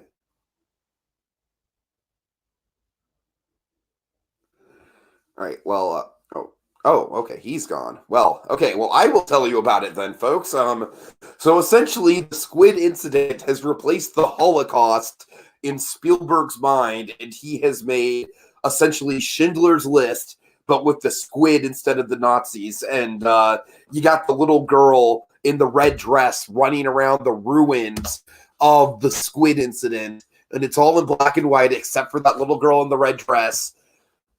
Folks, I can't tell you how much that sparked imagination. That is such a me. I love it.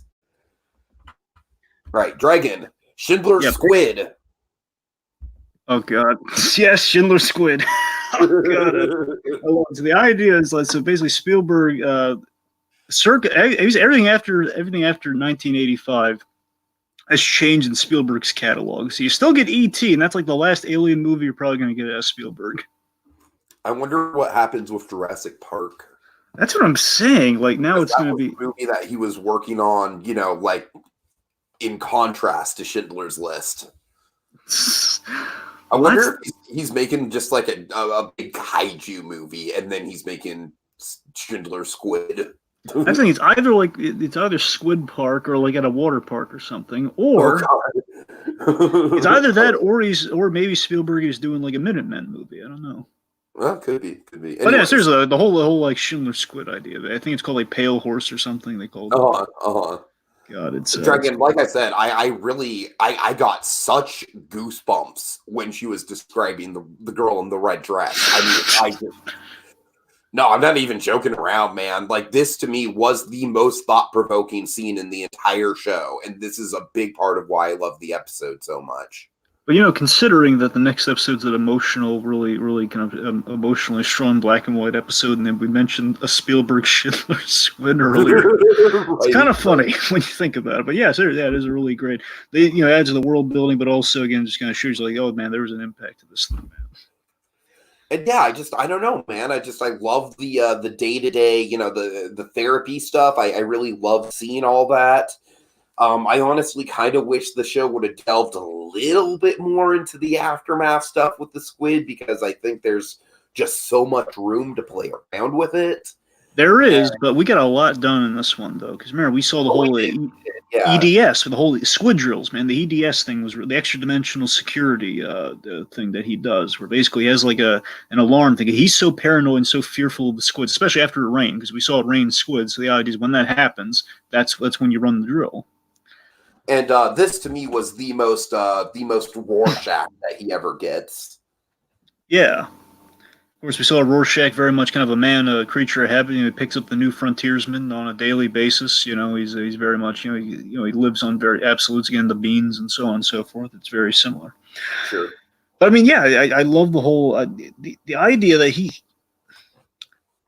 I love we should talk about his mask for a second. Of course, as we saw in the origin, Hall of Mirrors played a great deal into things. He wears Reflectatine. Now, this is the biggest Rorschach connective at all here, because Rorschach, if you recall in the book, he basically worked as he assisted a tailor in a dress shop, and a woman had like the Dr. Manhattan inspired dress, which basically is made of material that has the Rorschach pattern. He loved it, and he made it into a dress. And he turned the dress into a mask, and we do kind of a similar thing here, where again this Reflectatine, it's like tinfoil hat. It helps prevent from any psychic attacks or psychic damage or like any nightmares or stuff from residual squid impact.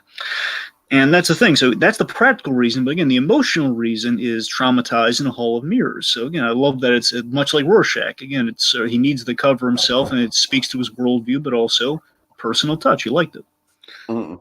So big thing there. We drop a big thematic thing about genetic trauma. We mentioned that in the support group, the whole genetic trauma thing. The idea that even though you weren't born during the squid thing, even though you weren't born during a trauma, is a belief that maybe it was passed down from generation to generation. Of course, it's a big foreshadow to the next episode, and it's a huge theme of the whole series. That also kind of gets into the racial vibe that the show's going for. Exactly. I feel like the squid victims are kind of like an allegory for racial discrimination, or at least racial hardship. Sure. All right. Okay. Vite. So then, what? I'm sorry. I was going to take us to Vite, but unless you want to do more. Yeah, take us to Vite, then set up episode 6, and then we'll be good to go. Go ahead. Okay. Well, I mean, sorry. This carries over the Vite, so we should mention this. So the last big thing with Wade, though, is that Wade's worldview gets blown up when he learns the truth about Vite. Oh yeah, right. So let's see. Yeah. I will say that I am disappointed that Wade didn't really get a big moment with Vite. I mean, he gets to help arrest him, but that's really about it. I mean, to me, I think there should have been a moment of like you defined my whole worldview and it was all a lie, Yes. My favorite thing, thinking about Looking Glass, is that he's a character all about truth. He reflects the truth. He has the pod where he determines the truth based on people because he knows the truth. Obviously, characters like Laurie and Vite, they know the actual truth, and this guy does not. And he's shown the real truth. I love the gun bit too, where he's lured into kind of like an awakening by the 7th Cavalry, and they planned it down to him going to the meeting with the girl who basically was she's like a civics teacher or something. Yeah. Anyway, so the point being, he's shown again, he has this endless circle of a distrust of women. That's why his marriage didn't work, because of that trauma he suffered on 11/2 on the night of the squid. And yet it's a betrayal of trust. That's his whole runner there, where again he's yet again betrayed by a woman, and ultimately because of this he betrays a woman himself. He betrays Angela and their friendship and selling her out. But yeah, he finds out. Basically, this is the Rorschach parallel arc. Essentially, he learns Rorschach's truth. He learns that the Rorschach journal was actually real, which he wrote off as a conspiracy. Oh my God, the Rorschach journal was real, which makes me again now he's defining his own truth, because at the end of this he doesn't throw away the EDS thing that they send him once he orders the new one. He brings it back in there. He's deciding what the truth is now, which throws him in all sorts of whack, all sorts out of whack, which is why he's turning on Angela, and unfortunately that leads Angela to take a bad trip. But speaking of trips, real quick, Adrian Vite's on the moon of Jupiter. He goes as you do. So he finally goes to space, and he's so happy-go-lucky too when that's happening. Yes, he's being flown in. Hello? Breaking out again, Dragon. Oh boy. All right. Don't know what's up with Dragon's connection, folks. Sorry about that. So, yeah, Adrian Veidt in space. He's thrilled. He's happy about that. And of course, we see him starting to spell out a word that starts with the letter D. What could that possibly mean? And of course, the use of the words that he is spelling out, he is spelling out the word using, bodies, just bodies of the of Phillips and Crookshanks, just all the different Phillips and Crookshanks that he's blasted out into the atmosphere, just using the bodies. All right, and that leads us into the nostalgia. Basically, goddamn, my Dragon, you here? Fuck. Man, Dragon really needs to take the reins on these things because I didn't get a chance to rewatch it, folks. I'm sorry about that. So, anyways, Angela gets a hold of the bottle of nostalgia. Lori is about to arrest her, but as she does, Angela swallows the whole damn bottle, and she is going on a trip. And that leads us into episode 6. This extraordinary scene, which is a episode. Of course, this episode has a big gimmicky structure to it, with Angela sort of being there, experiencing the memories of Hooded Justice as it's happening. Of course, we get the huge reveal of Hooded Justice being Will Reeves himself. Big twist. I love all the visual iconography in this episode, how it comes into place. I love how Hooded Justice essentially takes the things, kind of the symbols of the KKK, the hood, the lint, the noose, all that stuff. He takes that and he weaponizes it against his enemies, and God, I think that's really cool. Of course, we have some stuff with Captain Metropolis and all that, how that went down. That kind of gets sorted out, gets revealed more, and it's obviously a lot less explicit than it was in the American Hero story. Now, folks, I want to take a little bit of time here, because I'm contrarian Tiki, and honestly, Dragon is way better at carrying this conversation than I am, because he's rewatched this. This season. I haven't gotten a chance. I'm sorry. I honestly thought this episode, I don't say it was style over substance, because it was a lot of substance. I mean, don't get me wrong. Not trying to say that it wasn't substance filled at all. I will say it might be an example of style clashing with substance, where I'm not head over heels in love with the way that they depict Angela being in all these moments and kind of like the jumping around. I mean, it's cool, it's clever. I had a hard time following it. Maybe if I watch it again, I'll get more out of it. I just thought it was really a radical way to tell the story, and I think in terms on a narrative level, I absolutely think this is by far the most ambitious episode of the season. But I don't know, on a structural level, something doesn't feel. I don't want to say it doesn't feel right, but okay, thank God. Hey. Yes, episode. So again, Veidt was in I've already been through a lot of it, like the Hooded Justice stuff. I love how Hooded Justice takes kind of the iconography of the KKK and weaponizes it, the noose and the hood and all that. Yeah, so that was kind of a big nod to, you remember New Frontier? Remember I showed you that thing with John Henry from the New Frontier? Oh, yeah. So again, it was very similar to that. Now, bear in mind, Hooded Justice, he always had like the noose around his neck. I don't know if they always read it that way, though, but I don't know if it was maybe a nod to Darwin Cook, who also did a little bit of Watchmen stuff with the whole before Watchmen thing. I don't know. It'd be a nice thought, though, if it was, which basically John Henry, they tried to hang him and didn't work out. And of course, he turned that into a symbol very similar to the way Hooded Justice did. Only he actually wore black, and with all the black and white going on here, I think he's just wearing purple the whole time, based on like the color versions of it. I'm not sure. Okay, so Dragon, while you were gone, I took the time to be contradictory, asshole Tiki. Oh no! What did I step into now? Okay, I'm not. This episode is really good. All right, it's a very, very ambitious episode. I don't know. To me, it doesn't stick to landing as much as some of the other episodes do because there's some things with it that I'm not entirely crazy about. Most notably, I just think the Angela framing device with her experiencing the memories, I think is really cool in concept. I just think I had a hard time following it. I'm sure it'll be easier to follow on a rewatch, but I just had a hard time following. I don't know. It was hard for me to kind of wrap my mind around the concept of what the episode was doing. And so while all the Hooded Justice stuff was really cool, I was a bit lost in terms of like how Angela was experiencing it.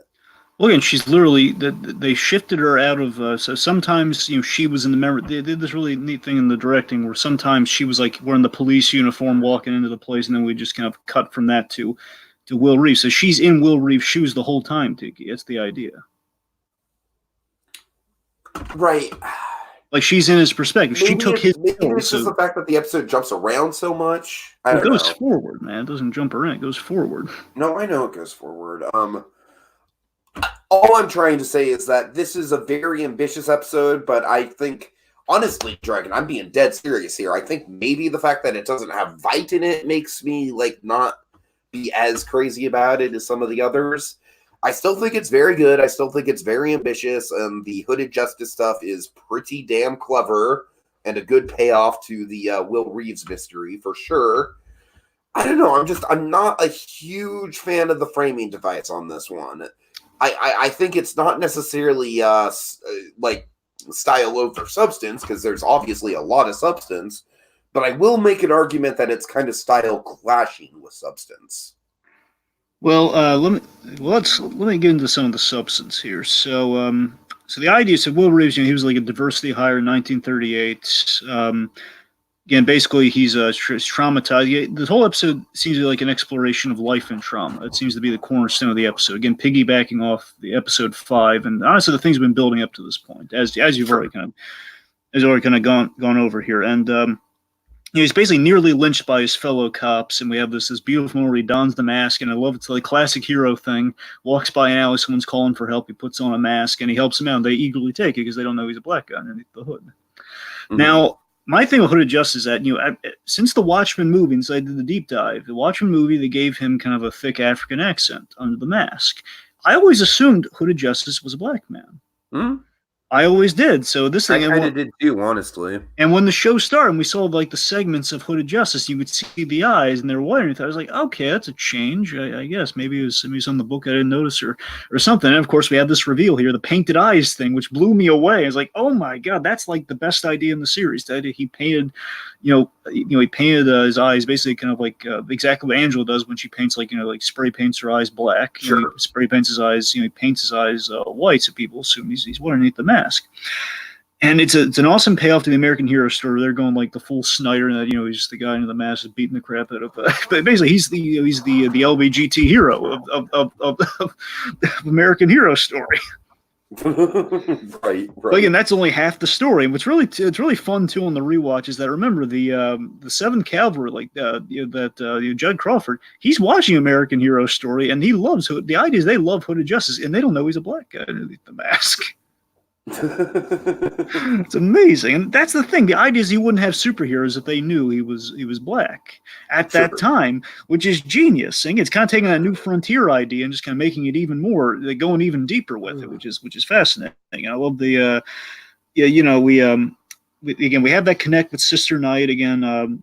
But ultimately, where we go with the painted eyes thing is really genius here. Where again, we see the trauma being passed down. It basically speculate whether it's just something that's uncontrollable that you've experienced trauma in your past, it's going to get passed down. We do get to see that, but also a link to that where his son, after everything he's been through by the end of the episode, his son tries to do what he saw his father do by painting his eyes, and the father freaks out. Will Reeves freaks out. He's traumatizes his son, and of course that's why in the next episode, Angela Angela's not allowed to get the Sister Knight thing because he doesn't like masked heroes and everything because his father was a masked hero, but he's not telling her that because of this trauma. There's like a link with the trauma. It's awesome. Yeah. Speaking of trauma, Captain Metropolis. Yeah, I don't have a ton to say about that. Yeah, but I love that. Basically, the Minutemen stuff on the whole. Where again, you would just when you think Minutemen, you think outside of again the horrifying rape scene within the Minutemen in with Sally Jupiter and Sally Jupiter and the comedian plays a big part in, by the way. Absolutely, and I love that we didn't have to do that over again because that was great. And again, it's not something that's not part of the story though. Uh-huh. Where we it was implied that Hooded Justice in that scene when he breaks up the rape, the comedian knew what was going on. He says, "This is what gets you off, isn't it?" And we went full tilt with it to explore. Right. So we took that little nugget of it was implied that maybe Captain Metropolis and he were a thing because they were the first two heroes. And we see they formed the old school team venture. But honestly, at the end of the day, it was kind of a manipulation on Captain Metropolis' side where he did like him. It was a little bit out of love, but also publicity. And that, hey, this guy started the whole superhero thing. Let's do a team up. And at the end of the day, like he's saying, like, no, let's not go after Cyclops. Like basically, he loved Will Reeves, but he didn't want to. Doesn't love him enough to forward the black agenda. He doesn't like to want to assist in like, hey, this Cyclops thing is a huge menace to the African American people. It's like, oh, screw that noise. That's not good for optics, man. We gotta afford all this Dr. Bill, the whole dollar bill stuff. We gotta advertise new bank hero who's gonna get shot, get his cake caught in a revolving door. No kicks. Let's see. Of course, Cyclops connects to the theater. Everything connects to the theater. The idea that Cyclops are doing this mesmerism, hypnosis, strobe light thing, which is great. Where basically they were trying to incite riots with the black people, and it was basically they were going to kill each other, and it was going to make people go against the black man. And it's really interesting. I love how it all pays off the Judd Crawford thing, where we see him kill Judd Crawford with we see how a 100-year-old man kills it. It makes him hangs another man. It makes him hang. 100-year-old man in a wheelchair kills Judd Crawford. Yeah, totally. The reason really that was kind of like the mystery of the murder was not who killed him, but how he killed him. Exactly. And we solve it here. The black and white stylistic choice complements the whole mesmerism thing. I mean, the black and white choice are. I'm a sucker for black and white, honestly, but that was also it had a reason to it. At the end of the day, like why was it black and white outside being a memory? It fit into the whole mesmerism thing. Mm-hmm. Yeah. So again, point is there's a lot of thematic gold in this episode. A lot of payoffs. This is definitely. I think a lot of people are raving over the episode. I'm one of them, and also there's a Barry alumni in this episode. Is there? Yeah, Glenn Fleshler, Goran. He's Fred. He's the racist guy with the mustache. Right, of course. Yeah, the guy who burned down the dog, that guy. All right. Also in Joker, okay. That leads us to episode 7, An Almost Religious Awe. So this is the big Angela backstory episode. I know that these episodes are dense, but let's try and pick up the pace. I want to try and make this 2 hours if we can. Right. So. Okay. So yeah, big Angela backstory episode. We had a little nugget at the end of the last episode. We met her grandmother, and her grandmother when Angela was a girl was still around, and so again we had a memory of Angela's at the very end of the last episode. And this episode is about blurring the lines between Bill Reeves' memories and her memories. So we dive into why Angela's the way she is. So honestly, to tell you the truth, this was I honestly kind of prefer this method of exploring the nostalgia side of things more than I like the episode 6, because I think it's interesting that her memories and Will Reeves' memories are kind of blending into each other, and that she's still experiencing the Will memories while kind of coming into her own memories. I think that's really intriguing. Yeah, the two lives concurrently, it's almost Manhattan-esque. Exactly, and of course a big foreshadow for things to come. All right, I really like the cold open here. This is where we get the Angela's tragic backstory in Vietnam, right? Yes. With the Sister Night videotape. By the way, I love how we have a rapport with the guy behind the counter at the video store. Yeah, or she's tried this sort of thing before. Right. Yeah. So that's the thing. So she is it. Are you gonna take my money or not? I gotta tell you, young Angela is quite precious. I must admit. Right, so of course we have a Dr. Manhattan celebration going on, which is really interesting because when we check in next time, it's another Dr. Manhattan celebration. Yes, yes. Very fitting. So again, honestly 6, 7, and 8 are all very concurrently, very much like we see the connection within our They events are here. kind of Where like a trilogy within the season, I think. that's the thing. So we have that, which we've seen a lot of payoffs there, and now we have like we see the history repeating itself within Angela's young life, and again the argument of like a genetic trauma or like things history repeating itself idea where again she is inspired by a new like again she's inspired by the '70s black exploitation hero in Sister Night, where Will Reeves was inspired by kind of a serial hero from the '20s. Hmm. Anyway, so of I course she sees herself very represented. interesting how we have. I'm sorry. It's very interesting how we have Tulsa, and then we have the White Knight, and then this is also like another big inciting incident for Angela and the characters here on kind of a like a less a lower scale, but also a more personal scale. Yes. Yeah, we have this. It's like the last moment she has with her parents is like the rental of an R-rated movie, of a mass hero, and this gets her parents killed. Like they get caught in a bombing, a bombing because of a puppet show for Doctor Manhattan too. It's just, look, I'm to be all artsy fartsy here. If I think this episode artsy fartsy is definitely the term once we get to the Adrian Veidt story. I'll say that much. But if I were to, if I were to throw out a comparison. Well, Doctor Manhattan was kind of a puppet of Nixon and the government in the original Watchmen story. Therefore, that's why we're reenacting that scene in puppets. I want to look at it that way. But you know what really struck me? I love the whole cop origin for it. We learned why she wants to be a cop. My read on it was that she saw before her own eyes violent justice for her parents' murder because she saw the guy who was responsible for the bombings get beaten and presumably and killed around the corner by the police department of Vietnam, and she and this inspired her, and this gave her a goal why she wanted to be a cop. So she saw justice, and that's why she put trust in the law, a violent law, mind you, but a law the same. Yeah, sure. Yeah. Of course, she lost her last vestige of family in June. Of course, the grandmother who, she shows up and is like, "Oh man, things are going to turn around for this kid," and then nope, dead. So the idea again, like when she dies, heartbreaking, man. That was heartbreaking. Like we'll watch it together. I got a VCR. I felt like I felt kind of like a knot in my throat when that thing happened. I mean, when she says like she has a VCR and they'll watch and mentions the whole like her father was traumatized by her daddy scared her. His daddy scared him when he was a kid, so that's why he didn't want you to rent that movie. Like that sort of stuff really got me. But yeah, it's the fact that when she dies, until Will Reeves shows up, decades later, that's her. She has no bloodline after that. Yeah, right. All right, let's see. So speaking of lineage, Lady True, she has a daughter who is her mother. Such a head trip. It is. The idea she cloned her mother and basically she's getting to know her mother again. So basically we parallel Angela's legacy conflict that she's going through right this moment where she can't separate the memories and she's trying to put two and two together. And Lady True is kind of a similar thing going on with her daughter. Doesn't really know all the ins and outs, and she's having dreams of the mother. But she's her own person, so she's kind of going through her own little head trip. All of this while Angela is connected to an elephant, mind you. That is such a Watchmen concept, and I love it. It is, and again, all while connected to an elephant. God. You know what? When I first saw the elephant dragon, this is going to sound really stupid, but you know what I thought it was? What? I thought it was a fucking squid. Oh, God. Okay, tell me that wouldn't have made it, though, all right? Tell me you wouldn't have geeked out if it was a giant squid. I would, but mind you, remember the squid's technically fake. I know, but still. All right. Okay. So the trial of Adrian Veidt. Oh dear God!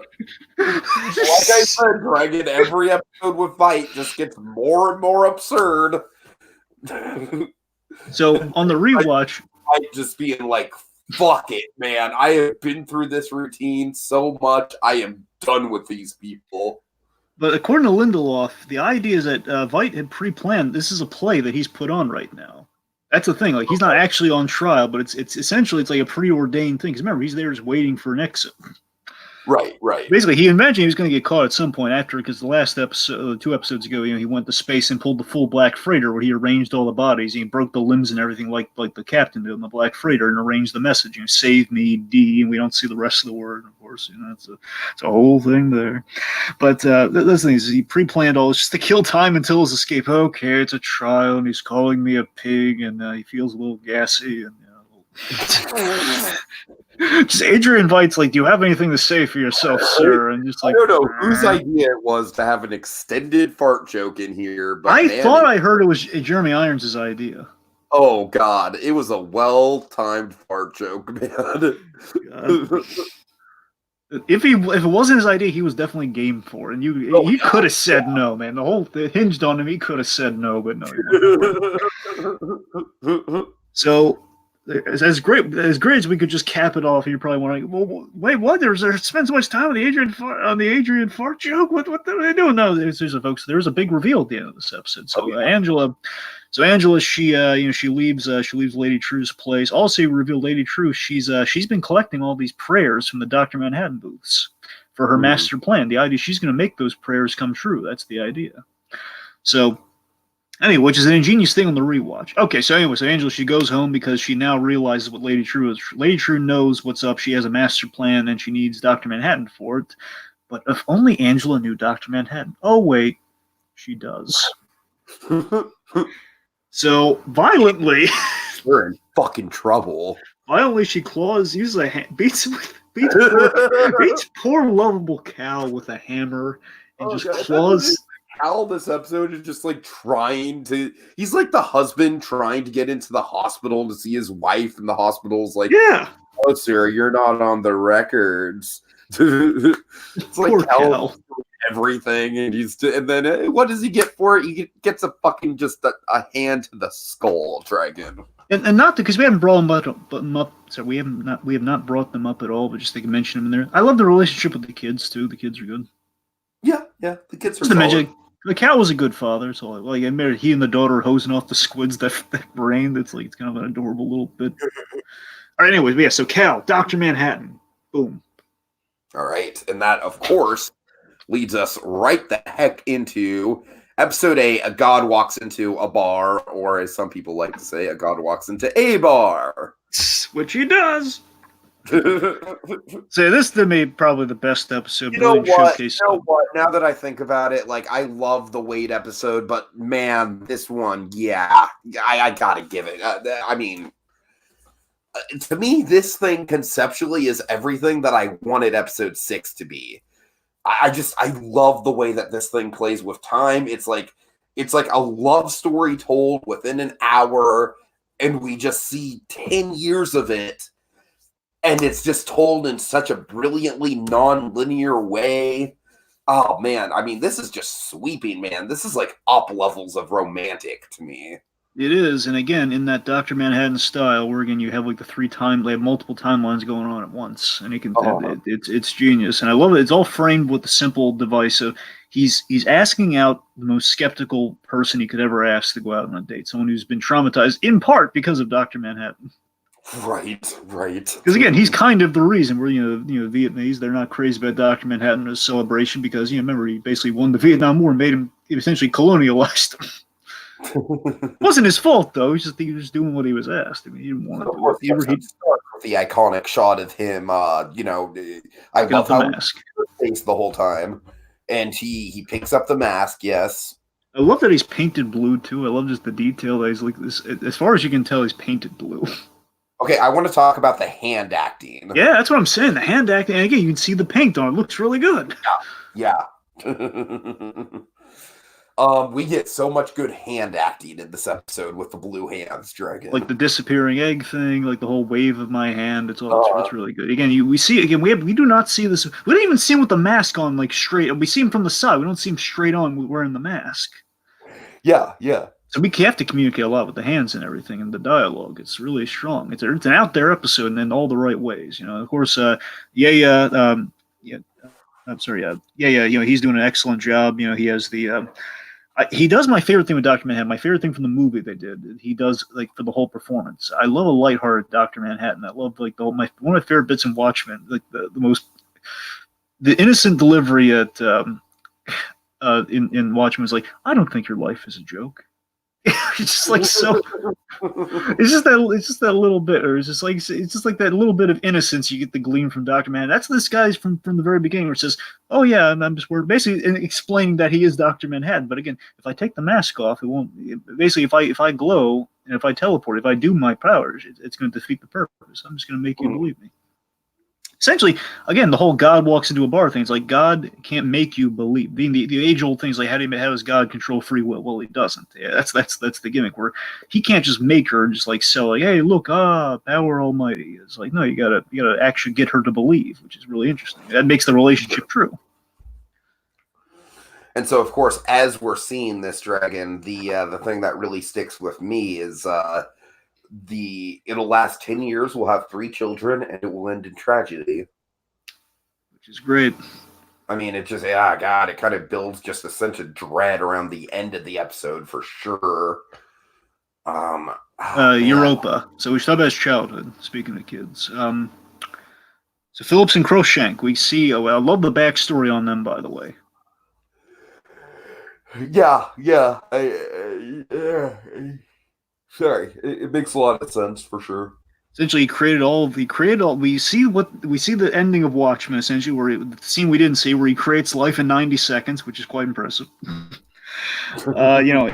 I love how an act of kindness in his past, in his childhood, is in the explanation of sex is basically leads him to create the next Adam and Eve. He modeled it all after this act of kindness and them giving him a Bible and framing it as a fable. I didn't force him to believe or anything. He says, you look at the story, it's kind of it's like kind of it's fairy tales for a child almost to him, and all this little act of kindness in John Osterman's past led to the creationist that is Dr. Manhattan, the creationist streak in Dr. Manhattan. It's quite beautiful. Sure. Of course, let's see. So we've Dr. Manhattan. The Adrian Veidt stuff is just this might be the best Adrian Veidt episode. This was my favorite scene in the whole series, probably. I'm not surprised. I mean, I would wager to say that this is pretty much everything you ever wanted out of an Adrian Veidt and Dr. Manhattan reunion. Yes, because this was literally the sequel to my favorite moment from the book. Of course, this whole scene. Yeah. Because honestly, they cracked the code in that Dr. Manhattan and Adrian Veidt's relationship is kind of the Watchmen version of Lex Luthor and Superman, in a sense. But it's like not charged by hate. Adrian Veidt doesn't hate Dr. Manhattan. He doesn't. That's the difference. He doesn't hate him, but he does. There's definitely at odds with him. The smartest man versus the most powerful man. And we have definitely a fear there. Certainly, but also there's a respect for the power, and that he wants to manipulate Dr. Manhattan. And that's the whole point of Watchmen. He manipulates Dr. Manhattan. He shields him, and Dr. Manhattan likes being surprised. That's the ever-feeding infinite dynamic the two have.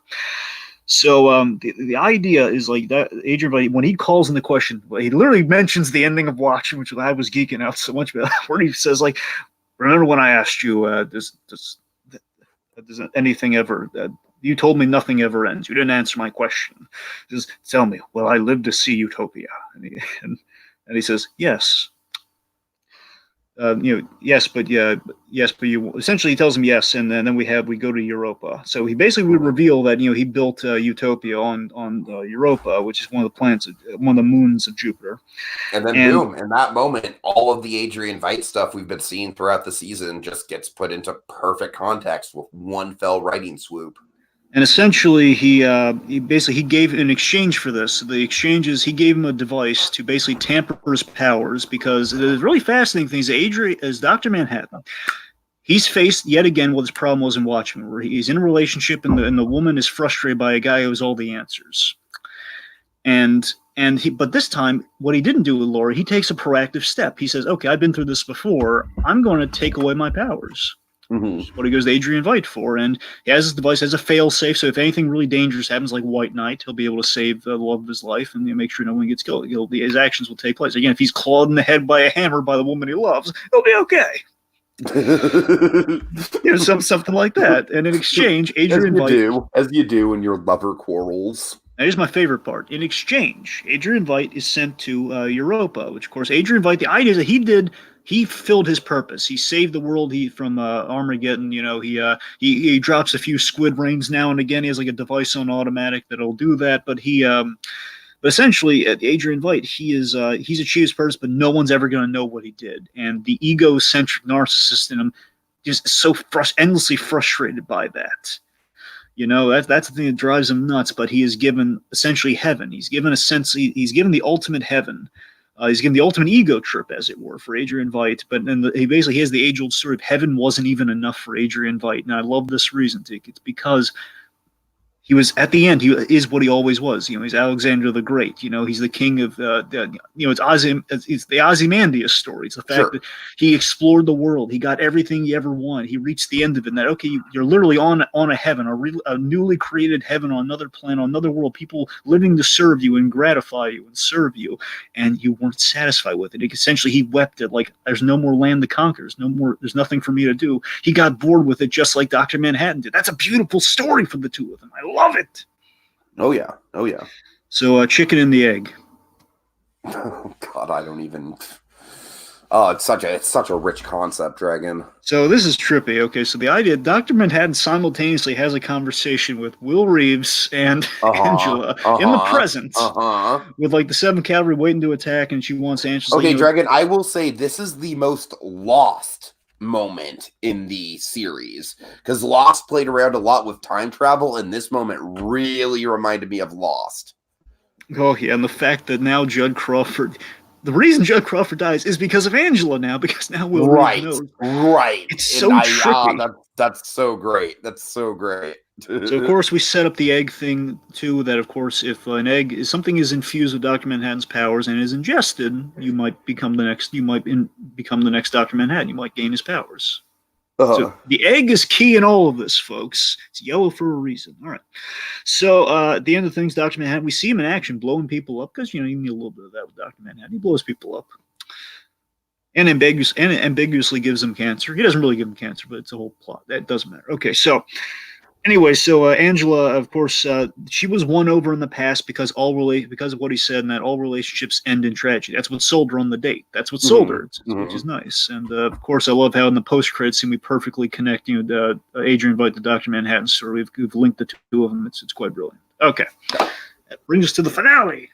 All right, this might be my favorite title, honestly. See How They Fly. Yeah. All right. So Lady True. Now we can talk about the big payoff of Lady True. And to quote Peter Gould, I would say this episode is the Swiss egg episode. This is like the episode where it all comes together, where basically everything that has been set up in the first 8 episodes, it comes to a beautiful close in this. It's I say Swiss egg, half joking, is always Fabergé egg, Swiss watch, and kind of built them together. It's literally Swiss egg in this case, given how what all boils down. Right. So Lady True, of course, her whole we learn what her whole deal is this episode, where her mother essentially injected herself with the semen of Adrian Veidt, and she basically in vitro fertilized herself with the child of Adrian Veidt. F you, Ozymandias. And gave birth to Lady True. So the smartest man in the world gave birth to the smartest woman in the world, which is quite beautiful. And I found this scene so beautiful. I love the music. We used the music when he was in space, something de Luna. It's a really great music choice. I love that she went all the way to the Arctic to visit her father, and it's such a beautiful scene the two of them share, where essentially her father challenges her to dwarf his legacy. Again, the legacy coming into play in a huge way. Where she comes up as like she feeds the ego that I appreciate what you did and I can do your thing even better, but I need you to stake me $42 billion. And he's just like, my parents gave me nothing, it's just your genius was stolen. Anything your genius was stolen, you got to earn it like I did. I will never call you daughter. I love the setup of that scene, man. It's just it's great, and I love how it all feeds into where we know where Veight's going, because Veidt spelled out that message and opened with D. And we know it's not Dr. Manhattan now, because Dr. Manhattan wasn't in space. So, oh god, he spelled out daughter and dead bodies. I mean, to be fair, if he was trying to spell out Dr. Manhattan, wouldn't he just spell out John? Fair point. Especially because John has the distinctive John with no H. Some people also speculated it was going to be Dan for Dan Dreiberg. So, that'd be fun. That'd be fun. Could you imagine just Dan showing up in Archimedes? Yeah, good old Archie. Yeah. All right, so but seriously, Adrian Veidt, though. So of course, Latry's plan comes in the fray here. Basically, she used the Seventh Cavalry to to get Doctor. They captured Doctor Manhattan 4. They teleported him very violently at the end of the last episode. So basically, he's in a cage right now. And the whole Millennium Clock that she's been building, we said the Millennium Clock from the very start. Basically, our update on the Doomsday Clock. However, this Doomsday Clock has a practical purpose. It's been a big smokescreen. The Millennium Clock is just a giant device to transfer her Doctor Manhattan's power into her body. Safely, because we saw what happened to Senator Keene when he tried. He turned into soup. Very nasty soup.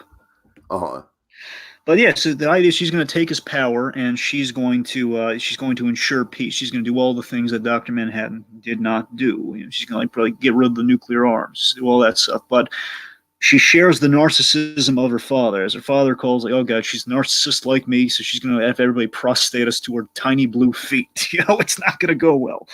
The point is that power is going to corrupt her. And again, this is where we get into the whole genetic trauma of it all. The genetic trauma being Dr. Manhattan, the genetic trauma being, she's got the faults of her father, but also probably the trauma that her mother faced, and that Dr. Manhattan essentially colonized her, her whole country of origin into a state. So that whole points at all, it's all relative.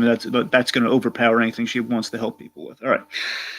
But yeah, seriously, Adrian Veidt is an MVP of this episode, man. Adrian Veidt gets so many great money shot moments, man. Like, for example, I was geeking out when he caught the bullet, man. The bullet catch. We saw the bullet. Yeah. When he aimed that gun at him, I went, okay, Lindelof has to do this. He's got to do it. That is maybe the most iconic thing that Veidt does in the comic, perhaps. It's a big moment. It was so well realized here, with a little bit of a trickle of blood in the whole thing, where he caught the bullet. And then we had two really great lines in the whole episode here, where he says, like, why basically, as he used the sharpened horseshoe to kill the original Phillips that was made by Dr. Manhattan here. And he asks, why the masks, sir? And he says, masks make men true. I need an adversary. I had 8 years to I love that payoff. Because the whole time I was wondering, like, what the fuck is up with this game warden? What is going on here? So, of course, the whole series, mask has been an integral role. Dr. Manhattan wears a mask when he's asking out Angela, and of course, the reason for that is, again, she wouldn't have believed him if he didn't have the mask on. Point being, again, masks make men true. That's the philosophy for all of our characters that we can see. Hooded Justice, truly, he is who he is when he puts on the mask. Of course. He is his trauma, and of course, same thing can be said for Wade as Looking Glass. The mask makes men true. That's the operative theme through the whole season that is said by Adrian Veidt in this moment, and he also says, I need an adversary. And this is a fun callback to the fact that Adrian Veidt has always been his own villain. And that, remember the toy line gag says, the toy line wants to know, like, we need more villains for the Ozymandias line. Call the toy people and tell them all the old villains are dead. We continue the old Adrian Veidt is looking for an adversary, and he ultimately finds it in his daughter. His daughter is his greatest adversary. Mm-hmm. Which is fascinating. I already mentioned the whole genetic trauma thing. If she becomes like the next Dr. Manhattan, like the side of her mother where Dr. Manhattan took her home away, that's gonna overpower anything she wants to do to help the world. And she's gonna become like a prostrating god of some kind. Like, I want everyone to bow before me, man. Like they bow to the old Dr. Manhattan. Ooh. Right. So Adrian Veidt, of course, he freezes squids to save the day after a little team up of him. I love that payoff for him. It's such a cool, like, almost like a money shot moment of like, yeah, I'm just going to use the science and we're just going to do this, man. And yet again, Adrian Veidt killing a lot of people with squids. Mm-hmm. And again, like, Wade's on board for it this time. He's overcome his trauma. Like I said with Wayne, I'll bring it up one more time. I do wish that there was more of a direct kind of like, hey, you are the reason why I am the way I am. A line that I really like, I think Kevin Smith really loves this bit too, but I love when he sees Laurie after all these years, after 30 years, is Miss Uspecic? Right. I love these bits of Adrian, like, at the newsstand. We have like our Bernie-esque newsman where he's saying, like, oh, whatever happened to Adrian Veidt? It's like, no, he didn't go into space. No, he didn't go into the jungle. He was trapped in space, slowly going insane, quietly going insane, which is great. Of course, I think the best reveal in the whole series, though, gold statue. Oh yeah, he was the gold statue. I love that he was the gold. Oh god, it's brilliant. All right, Anything you really want to get in there? I mean, but let's see. I mean, honestly, no, not really. I think episode 9 kind of functions, much in the same way that like a Better Call Saul does, where it's not necessarily like the biggest, most game-changing episode of the season. That's usually the penultimate episode, but it does do a very, very good job of wrapping everything up. Yeah, like the Dream. I love how we returned to the Dreamland Theater where it all started, where everything started in Tulsa. And we had the other great line said by Will Reeves: "You can't heal under a mask. Wounds need air." It's a brilliant line. Again, the whole mask symbol of the mask and the egg are the two operative symbols for the whole series, and they're really, really powerful stuff there. Of course, Laurie, she arrests Adrian Veidt and flies the owl ship. She flies Dan's out, the original one. Yeah, that was cool. That was cool. Which, in retrospect, would still be in the Arctic for where it was in Watchmen, technically. I guess it would be. Anyway, so she arrests Adrian Veidt. And, you know what that really crystallized for me? Crystallizes what I think what the whole show's about, where the world can handle the truth. That's the society you and I and everybody's living in right now. We want the truth. We can handle the truth now versus like 1985 where we would cover something. You hear that, Tom Cruise? No, but seriously, I mean, it's gonna make sense though. Like now we would arrest Adrian Veidt, or we might like bring up the topic. Maybe we'd let him go scot-free. These days, not at all. We would absolutely arrest Adrian Veidt. Mm-hmm. And of course, the egg ending. That's the big thing that I hear talking about, the egg thing. So Will Reeves brings up the fact, like, all considering, he could have done a lot more. He really could have. Right. This gets Angela thinking as she's cleaning up, and she's lost yet again. She's lost another love. She's lost Dr. Manhattan, and she's sad. She's lost Cal. We killed him off. It's really sad, but thankfully he lives on in an egg. Yeah, I love the symbolism here where it's like we see the egg carton being broken in, earlier in the episode, in the middle of a fight. Or no, I'm sorry. Is it the fight that him and? No. That's not. I'm sorry. I do love how episode 8, something I didn't bring up. I do love how the fight that they have gets we're in the fight now. I love that. That was really well done. But the fight that we have after Manhattan comes back and she breaks the egg carton, and then of course there's one egg that's perfectly intact, Dragon. Perfectly intact. Yeah, perfectly intact. And she goes out to the pool and she goes full Rocky on that egg, man. She just drinks the egg up. And it's a big question. Of course, we know Dr. Manhattan can walk on water. He can also turn water amniotic, apparently. But the point being, he can walk on water. And earlier, I remember there's a really great bit too when he was. Remember, he was just randomly kind of teleporting around the house, and he was like on the pool. And he said, "You're going to need to see this for later." And again, this is what he's talking about. So the idea too is that Dr. Manhattan, he said to Will Reeves, who told Angela, he mentioned the egg, and he says, "You'll know it when you know what it means when the time comes." And of course, now the time has come. So the point is, Dr. Manhattan has gave the blessing for her to eat the egg and get his powers and fix the world. So again, Dr. Manhattan famously, in this series, people have been taking Dr. Manhattan's power, they've been manipulating Dr. Manhattan's power. It's like, we want it for ourselves. We're not going to ask.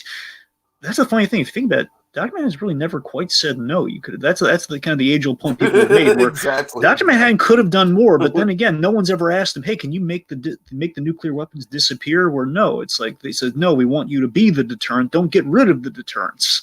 That's kind of been the fatal flaw with the way people operate as Dr. Manhattan. But now he's given the blessing to someone that he loves and he trusts to take care of it, fix the world without a mask. Again, she's left the mask behind, per Will Reeves' words. Remember, Tika, after she takes the pills, after she wakes up from the thing, she never suits up again. So she's moved on from her trauma, the mask being her trauma. So now going forward, that's true. That's a good point. I didn't even think about that. She might be blue without a mask for all we know. Again, assuming it works, because we end on a little bit of it's like the Seymour bit from the end of Watchmen. We don't know exactly what's going to happen. She's getting ready to step on the pool. We don't see it, and credits.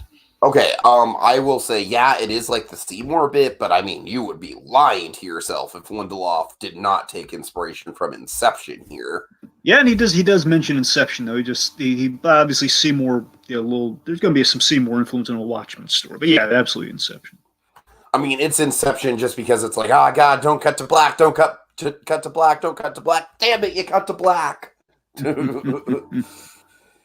Right. So, yeah. I think we should switch to the. Oh, yeah, you're right. Okay. Final thoughts on your end, Dragon?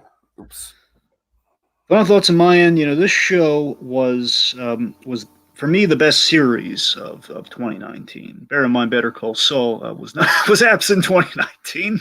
I would still maybe argue Mr. Robot myself personally. All right, fair enough. But let's just say again, assuming this is going to be like a one and done season. All right, you're not. Yeah, you're right about that in terms of a one and done thing. Yeah. Fine. In terms of just the show just kind of popped there, or at least the show in its infancy, a show in its first season. All right, it was the best series of 2019. Debatably, give in mind I haven't seen all of Lost, but I haven't seen any Lost, so I'm no judge. I mean, trust me, the like Lost and the Leftovers. I mean, Watchmen and the Leftovers are both better than Lost, but I think you owe it to yourself to watch Lost at some point, though. My point, in my experience, this is Lindelof's masterpiece. From what I've seen, it's Lindelof's masterpiece. It does, it captures the experience of reading Watchmen for the first time, which I didn't think was possible. It does, in the way like we show the narrative going forward. And again, it has like these callbacks, it has the supplementary stuff. It just feels absolutely like when I first read Watchmen. It's really special in that regard. You should read the book before watching this. I mean, honestly, if you watch the movie, you'd be good enough, but you really want to read the book I don't know about that, honestly. I said good enough. Basically, if you sat someone down, you showed them the movie, and you said, okay, there's a squid instead of Dr. Manhattan at the end, I think they'd be okay. Right, yeah, you gotta clarify. That's what I'm saying. You need to clarify that. But I'm saying on the whole, though, I mean, you should read the book. You could skirt by the movie. I mean, you're right. At least in terms of characterization, the movie gets pretty much everything on point. It does. My point is, before watching it. However, again, if it's like some people, Lindelof wanted to make sure that people could go into blind. Again, as I mentioned earlier on, where the idea is, if you look at it like the first time you read the Watch story, you're playing catch up on the previous generation story. It kind of works like that. I get it, but let's be honest, you really should read the book. You want to know it. But the point being, this is I mean, it'll be a trippy experience going into it blind, but for the full in depth, like, oh, okay, you can get the whole 9 yards out of it. Go for the book before this. It's because it's a really creative sequel to a classic story in all the right ways. It was tremendous. It was one of the great viewing experiences. The only thing that could have made it better is if it was all available at the same time, but it was great. All right. I mean, like I said, I think my biggest criticism with this season, and why I really can't say it's better than something like Mr. Robot or Barry Season 2 or The Leftovers, but I still love it.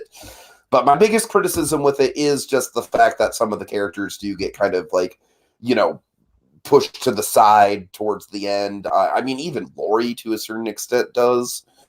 And so, but other than that, I mean, just if we're looking at just from the perspective of, the story of Angela and Will, and obviously with Dr. Manhattan in the center of it, like that story is like incredibly compelling. I just think the other characters here like could have been fleshed out a little bit more. But I mean, with all that in mind, it's still a very, very, very great season. I mean, it's a